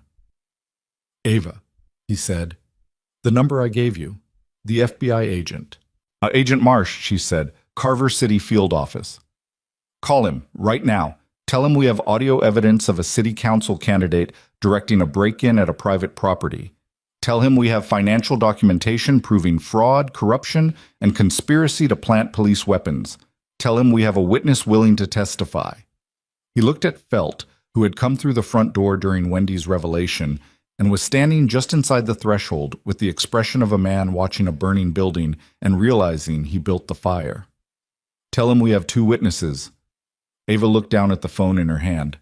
The phone that held 4 minutes and 37 seconds of Russell Graves' voice directing the theft of evidence from the Iron Ridge Riders clubhouse. The phone that a 13-year-old girl was holding in fingers that had been homeless 3 weeks ago. She dialed the number on the folded piece of paper. It rang once. "FBI Field Office, Carver City. This is Agent Marsh. My name is Ava Mercer," she said, and her voice did not shake. "I have information about a criminal conspiracy involving a political candidate named Russell Graves. A private security firm planted police weapons, and the attempted destruction of the Iron Ridge Riders Motorcycle Club in Millhaven. I have documentary evidence, audio recordings, and witnesses ready to testify." Silence on the other end. Then, "How old are you?" 13. "Does that matter?" Another pause. "Where are you right now?" "I'm standing in the building they tried to destroy." "Stay there, don't move. Don't let anyone leave. I'm dispatching agents now." A rustling of paper, the sound of a chair being pushed back. "Miss Mercer, is anyone in immediate danger?" Ava looked around the room, at Duke's bleeding face, at Roach's broken arm, at Coyote zip-tied and silent, carrying the weight of a betrayal that had cost him everything except his daughter, at John standing in the center of it all with his brother's eyes and his own scars, and the look of a man who'd been fighting his whole life and had just realized the biggest fight was still ahead. "Yes," she said. "Everyone here." She hung up. The room waited. And then John's phone rang. He looked at the screen. His face changed. Not relief. Something more complicated than relief. Something that contained relief and fear and fury in equal measure. "Carla," he said. He answered, listened. His jaw tightened. His free hand curled into a fist at his side. "Where are you?" he asked. He listened again, closed his eyes. "Are you hurt?" Whatever she said made his knuckles go white. "Stay where you are. FBI's on the way. It's over, Carla. All of it." He lowered the phone. When he opened his eyes, they were bright with something that might have been tears, or might have been the specific moisture of rage, finally finding its channel. "They took her," he said. "Last night. 2 men picked her up outside her apartment after the phone call. Drove her to a warehouse in the industrial district. Held her for 5 hours. Told her if she didn't drop the investigation, her career was over and her daughter's scholarship at State would disappear." "They threatened her kid?" Duke's voice was barely human. "They threatened her kid. They took her phone. They took her notes. And then they drove her to a gas station on Route 9 and left her there without a car." John's voice was flat, controlled, but beneath the control was a tremor that everyone in the room could feel. "She walked 3 miles to a payphone. She's been trying to reach me for 2 hours." Ava stood at the bottom of the staircase, holding a phone that contained evidence, standing in a room that contained wounded men and broken trust, and the scattered debris of a conspiracy that had tried to swallow everything and was now beginning to choke on its own architecture. Outside, the sound of engines. Not Harleys. Multiple vehicles. Moving fast. Duke crossed to the window and looked through the frosted glass. "Black sedans," he said. 3 of them. Federal plates. The FBI had arrived, but so had something else. Behind the federal vehicles, at the far end of Henderson Avenue, a convoy was forming. Pickup trucks, SUVs, motorcycles. The Iron Ridge Riders. Not just the members who'd been in the clubhouse, but others, men and women Ava had never seen, pulling onto the street from side roads and parking lots and driveways. Their engines adding to the growing chorus until the sound was a wall of mechanical thunder that shook the windows of the old brick building. They were coming in. All of them. Not because anyone had called them, not because there was a plan, but because the network that holds a brotherhood together, the calls, the texts, the instinct that tells a rider when something is wrong, had activated, and every member of the Iron Ridge Riders within reach of Millhaven was converging on Henderson Avenue. Ava watched through the frosted glass as the street filled with chrome and leather and the faces of people she'd never met, but who were, in some way she was only beginning to understand, her family. John put his hand on her shoulder. It was the first time he'd touched her. His grip was firm but not heavy, the grip of a man who understood that some things need to be held carefully. "You did this," he said. "We did this," she said. Through the door, the sound of federal agents approaching.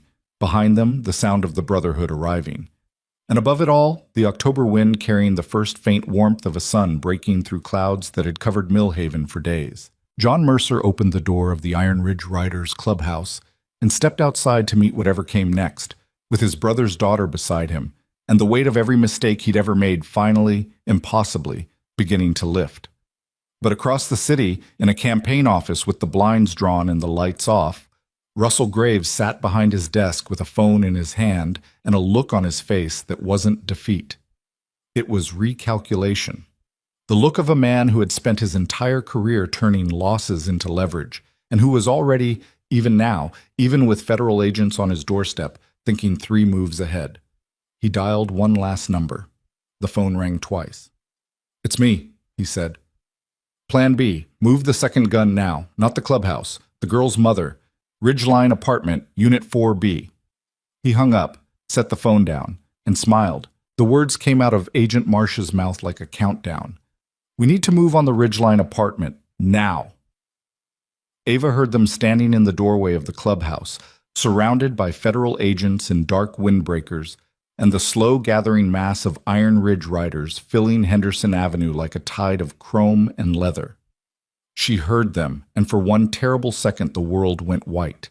Not bright, not illuminated, but blank, the way a screen goes blank when the signal cuts out and there's nothing left but static. Ridgeline. Unit 4B. Her mother. "What did you say?" she whispered. Marsh, mid-40s, square-jawed, buzz-cut, the kind of man who looked like he'd been assembled from a government-issue template, turned to her with an expression that was professionally neutral but couldn't entirely hide the urgency underneath. "We intercepted a communication from Graves's phone 60 seconds ago. He ordered someone to move the second planted weapon to an apartment on Ridgeline Avenue. Unit 4B, is that address significant to you?" Ava couldn't speak. Her mouth opened, but nothing came out. The static in her head was too loud. John stepped forward. "That's where her mother lives.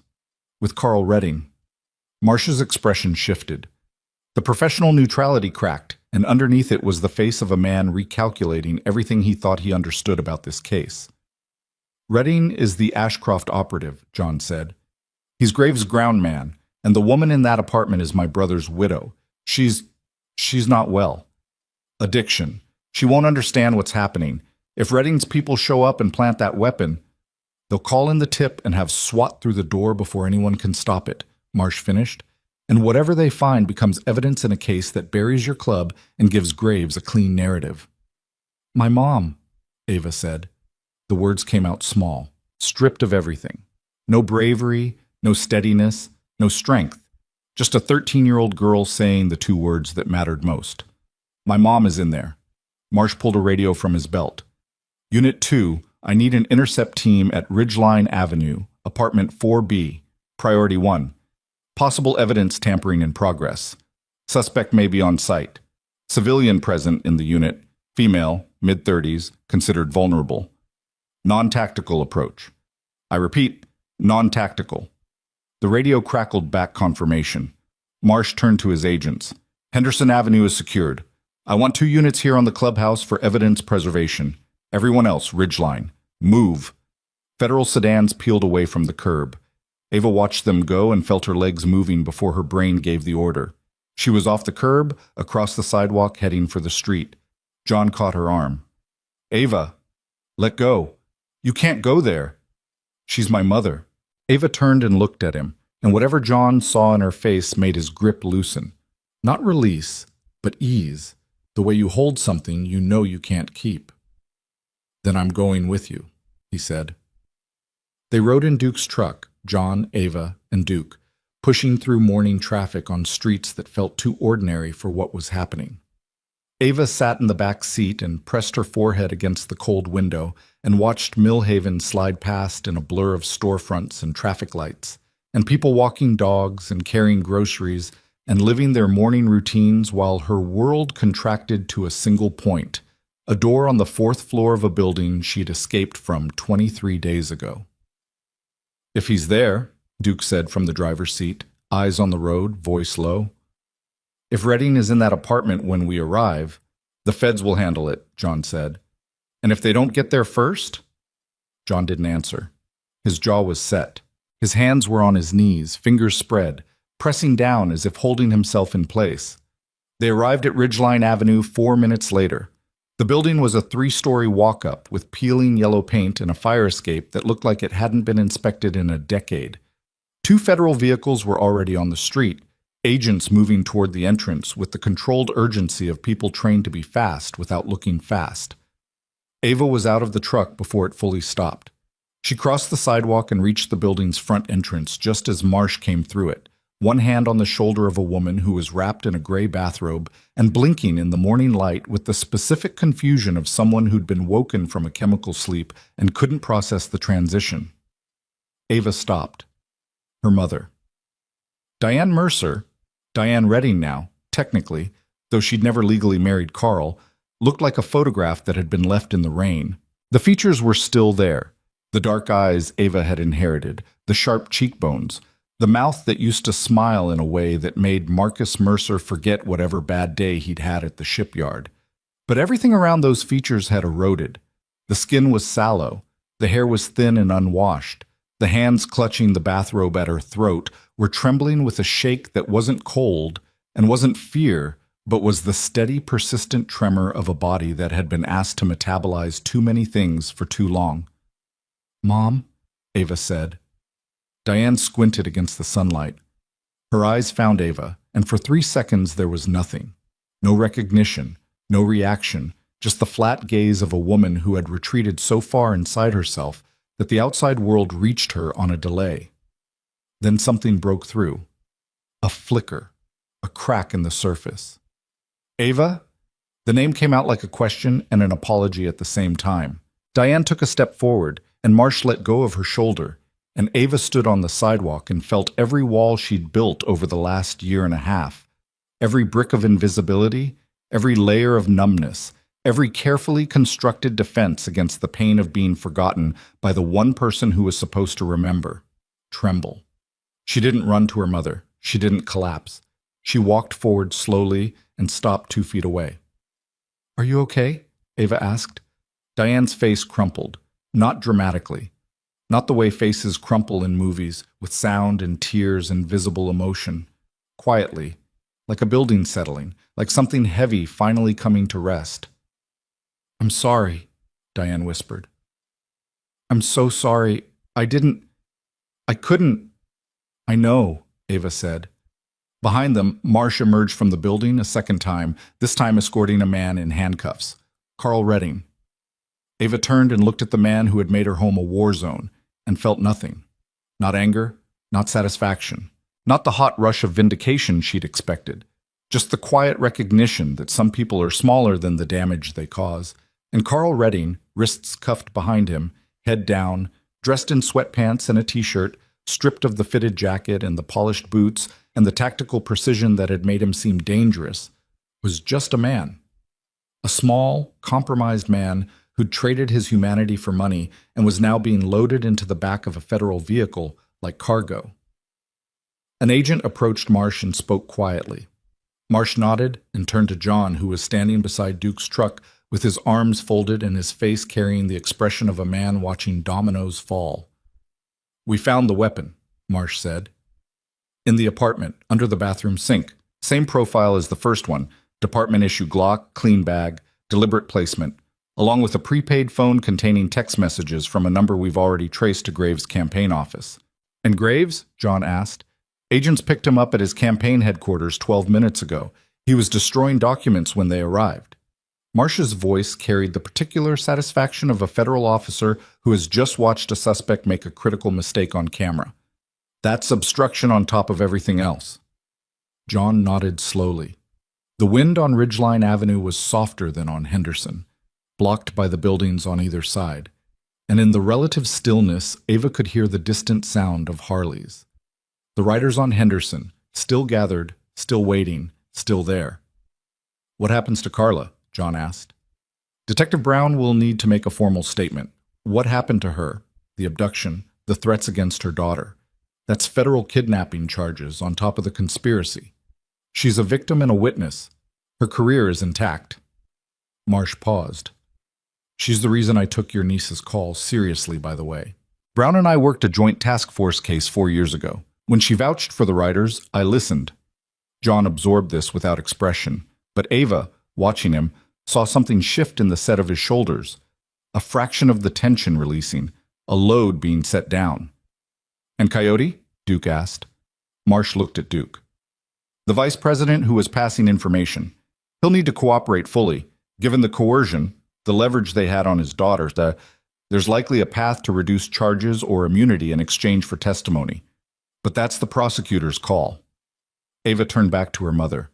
Diane was sitting on the building's front step now, bathrobe pulled tight, staring at the sidewalk. A female agent had draped a blanket around her shoulders and was speaking to her in low tones. Ava sat down beside her. The concrete step was cold through her jeans. She didn't care. Mom, she said, you need help, real help. Not the kind where they give you a number to call and then forget about you. Diane didn't look up. I know. Will you go, if I find a place? Diane's hands tightened on the blanket. Her knuckles were white. The tremor in her fingers made the fabric vibrate. I don't know how to do it, Diane said. I don't know how to be... I haven't been... You don't have to know how. You just have to go. Diane finally looked at her daughter. The eyes that met Ava's were Ava's own eyes. The same dark brown, the same shape, but damaged in a way that would take years to repair, if repair was even possible.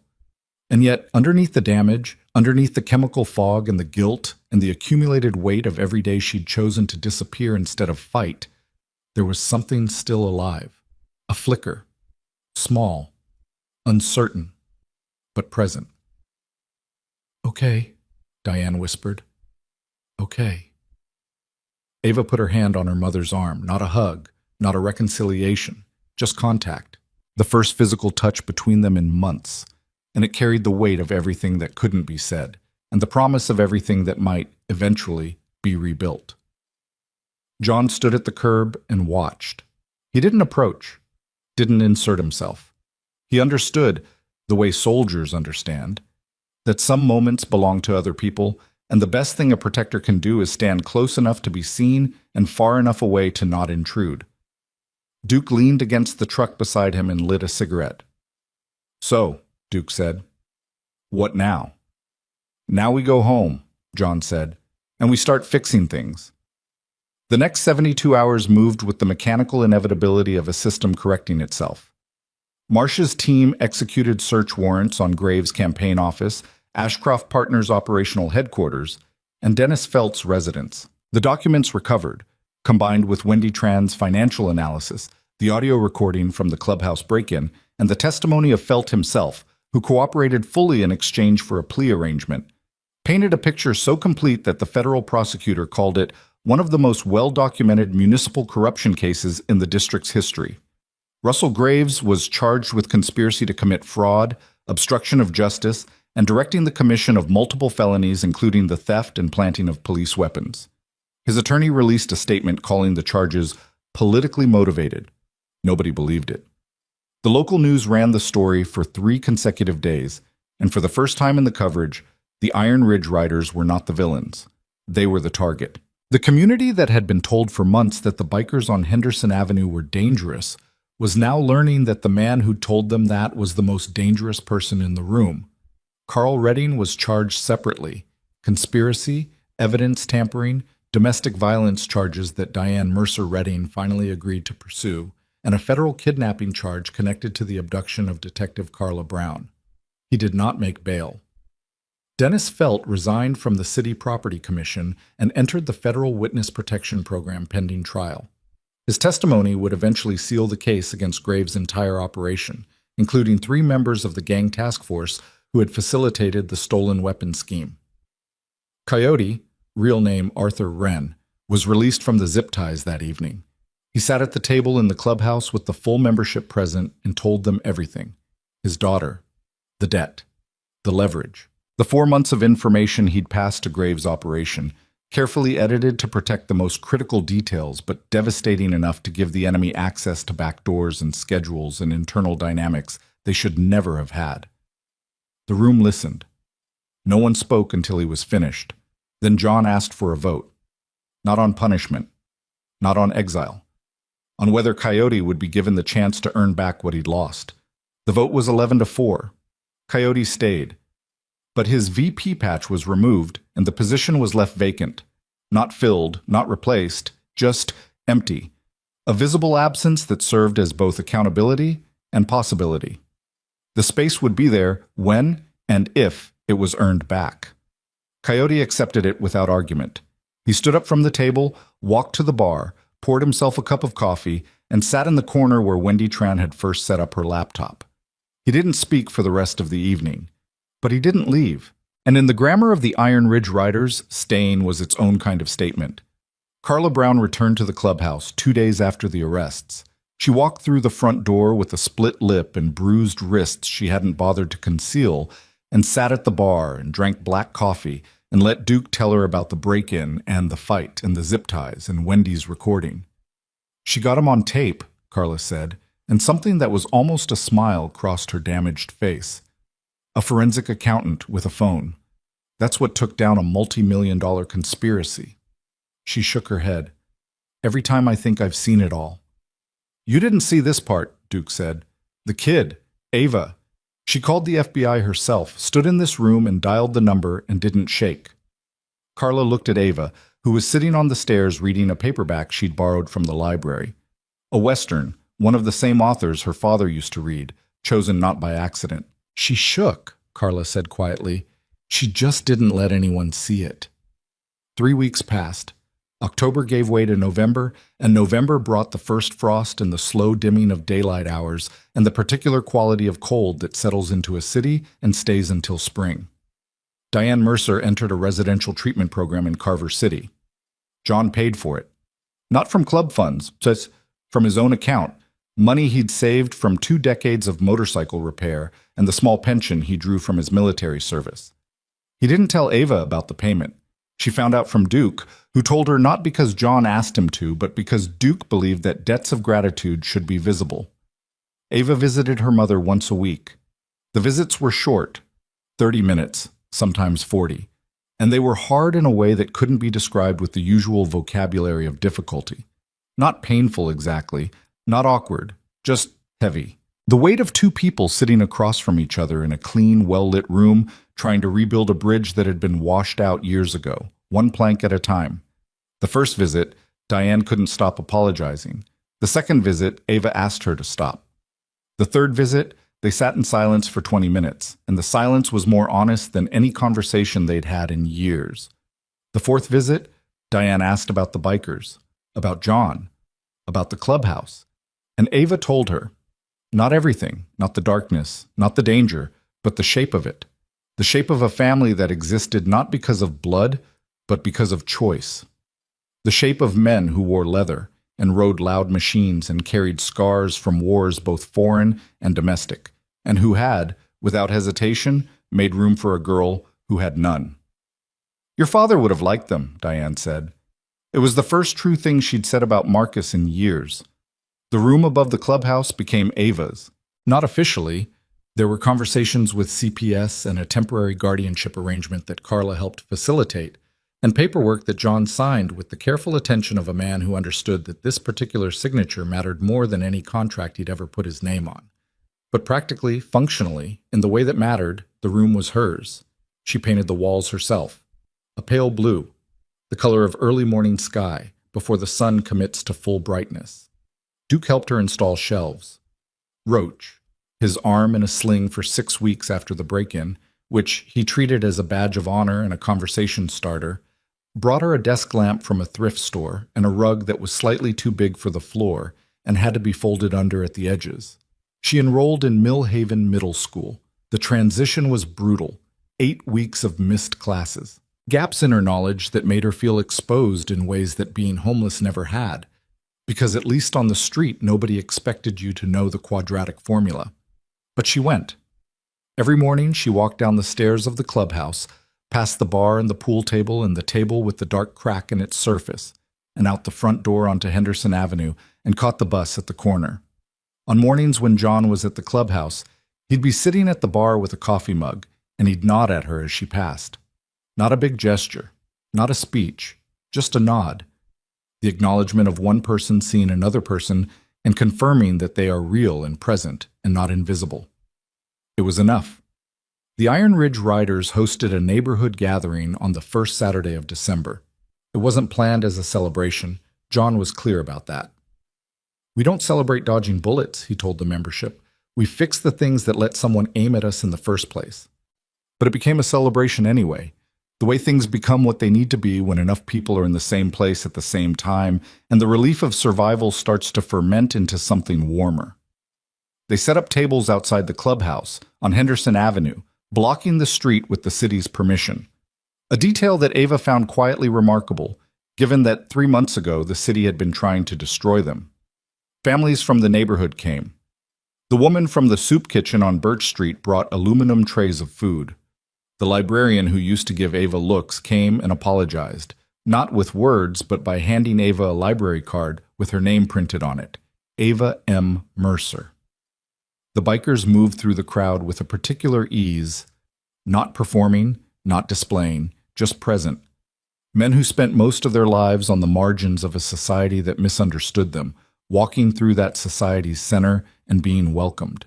Duke manned a folding table where he was doing free oil checks on anyone's car, a task he performed with the focused intensity of a combat medic, which was what he'd been before he was anything else. Roach, sling finally removed, demonstrated a card trick for a cluster of kids who watched with the wide-eyed attention that only magic and motorcycles can generate. And Coyote stood at the edge of the gathering, leaning against the brick wall of the clubhouse, watching.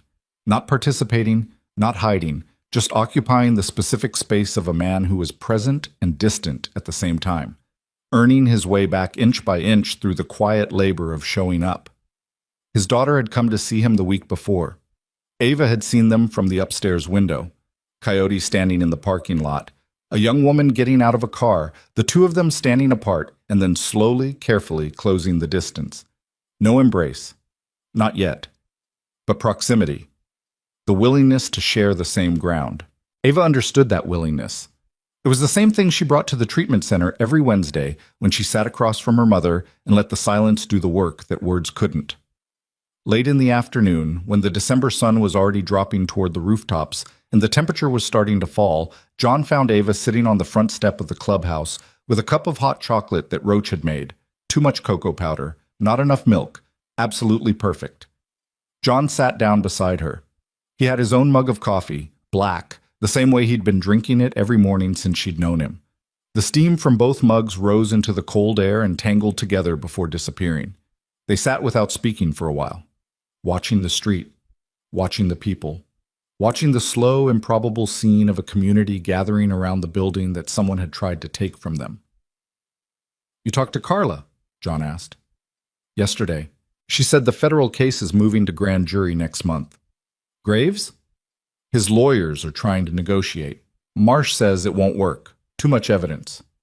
John nodded, drank his coffee. "Felt?" Ava asked. "Protective custody. He'll testify. He's terrified, but he'll do it." "Do you feel bad for him?" John considered this. The question deserved consideration. Ava could see him giving it weight, turning it over, not reaching for the easy answer. "I feel bad for the person he was," John said. 20 years ago, in Fallujah, Dennis Felt carried a wounded Marine 300 yards under fire to a medic station. He was the best man I knew in that desert. And then he came home and became the worst version of himself, one decision at a time. He paused. "That's the thing about this life. It's not one big choice that defines you. It's 1,000 small ones. And most people don't notice they've changed until they're too far gone to find the way back." Ava looked at her hot chocolate. The cocoa powder had settled at the bottom of the mug in a dark crescent. "Is that what happened to you?" she asked. "With Barstow?" John was quiet for a long time, long enough that the sun moved a visible distance across the sky. Barstow was my 1001st small choice, he said, the one that made all the others visible. I went there thinking I was protecting someone. I came back knowing I'd failed, and your father looked at me and told me what I already knew, that wanting to protect people isn't enough. You have to know how.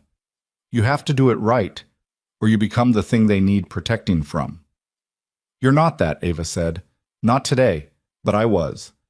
And the only reason I'm not anymore is because I had people around me who wouldn't let me stay that way. He looked at her. Duke, Carla, this club, and now you.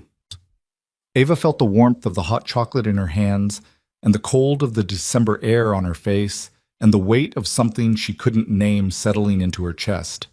Not pain, not happiness, but something between. The feeling of arriving at a place you didn't know you were traveling to and recognizing it as home. I'm enrolling in the spring semester properly, she said. Full course load. The school counselor says I can catch up by summer if I do extra work. I know, she called me. She called you? I'm your guardian. They call me about everything. The faintest trace of a smile touched the corner of John's mouth, the first time Ava had seen anything close to a smile on his face. You're apparently very opinionated in English class. The teacher assigned a book about a girl lost in the wilderness. I told her I didn't need fiction to understand survival. What did she say? She gave me extra credit. John's almost smile widened by a fraction. He drank his coffee. Ava drank her hot chocolate. The street noise wrapped around them. Conversations, laughter, the low idle of a Harley that someone had started and left running for the warmth of it. John, Ava said. Yeah. My dad. When he walked into that store, do you think he was scared? John looked at the street, at the people, at the bikers moving through the crowd with their cuts and their scars and their earned right to be there. Yeah, he said. I think he was terrified. But he went anyway. He went anyway. Ava nodded. She set her mug on the step and looked at her hands. They were clean now, nails trimmed, no dirt. The hands of a girl who slept in a bed and ate at a table and went to school in the morning and came home at night to a room painted the color of early sky. I'm not going to be invisible anymore, she said. I know, John said. Not for survival, not for safety, not for anything. I know. Good. She picked up her mug and stood. The December wind moved down Henderson Avenue, carrying the smell of exhaust and food and cold air and the faint, persistent scent of leather that would, for the rest of her life, mean the same thing. The smell of people who chose to stand between the world and the ones it forgot. Ava walked down the steps and into the gathering. Someone called her name, a girl from school she'd met 2 weeks ago, standing near the food table, waving. Ava waved back and crossed the street, and the crowd absorbed her, not swallowing her, not hiding her, but receiving her the way a current receives a boat, carrying her forward. John sat on the step and watched her go. His coffee was cold. He didn't care. He watched his brother's daughter walk into a crowd of people who knew her name, and he felt something he hadn't felt in years. Since before Barstow, since before Marcus, since before the 1,000 small choices that had made him the man he was now, sitting on the steps of a building that had almost been taken from him by a man who thought power was the same thing as strength. It wasn't the same thing. John knew that now. Power was what Russell Graves had wielded. Money, connections, leverage, the ability to move systems and destroy people from behind a desk. Strength was something else. Strength was a 13-year-old girl crossing a street to knock on a stranger's door. Strength was a man buying wool socks for a kid on a curb. Strength was standing still when everything in you wanted to hit something, and choosing to build instead of break. Duke appeared beside him, 2 fresh mugs of coffee in his hands. He sat down on the step and handed one to John without a word. They sat together in the December cold, 2 men who'd been through a war, more than one war, watching the street fill with the sound of people choosing to be in the same place at the same time. Down the block, a Harley engine rumbled to life, then another, then a third. The sound built slowly. Not a roar, not a statement, but a hum. A vibration that moved through the concrete and the brick and the cold air and the bones of everyone standing on Henderson Avenue. The sound of something that had survived. The sound of something that would last.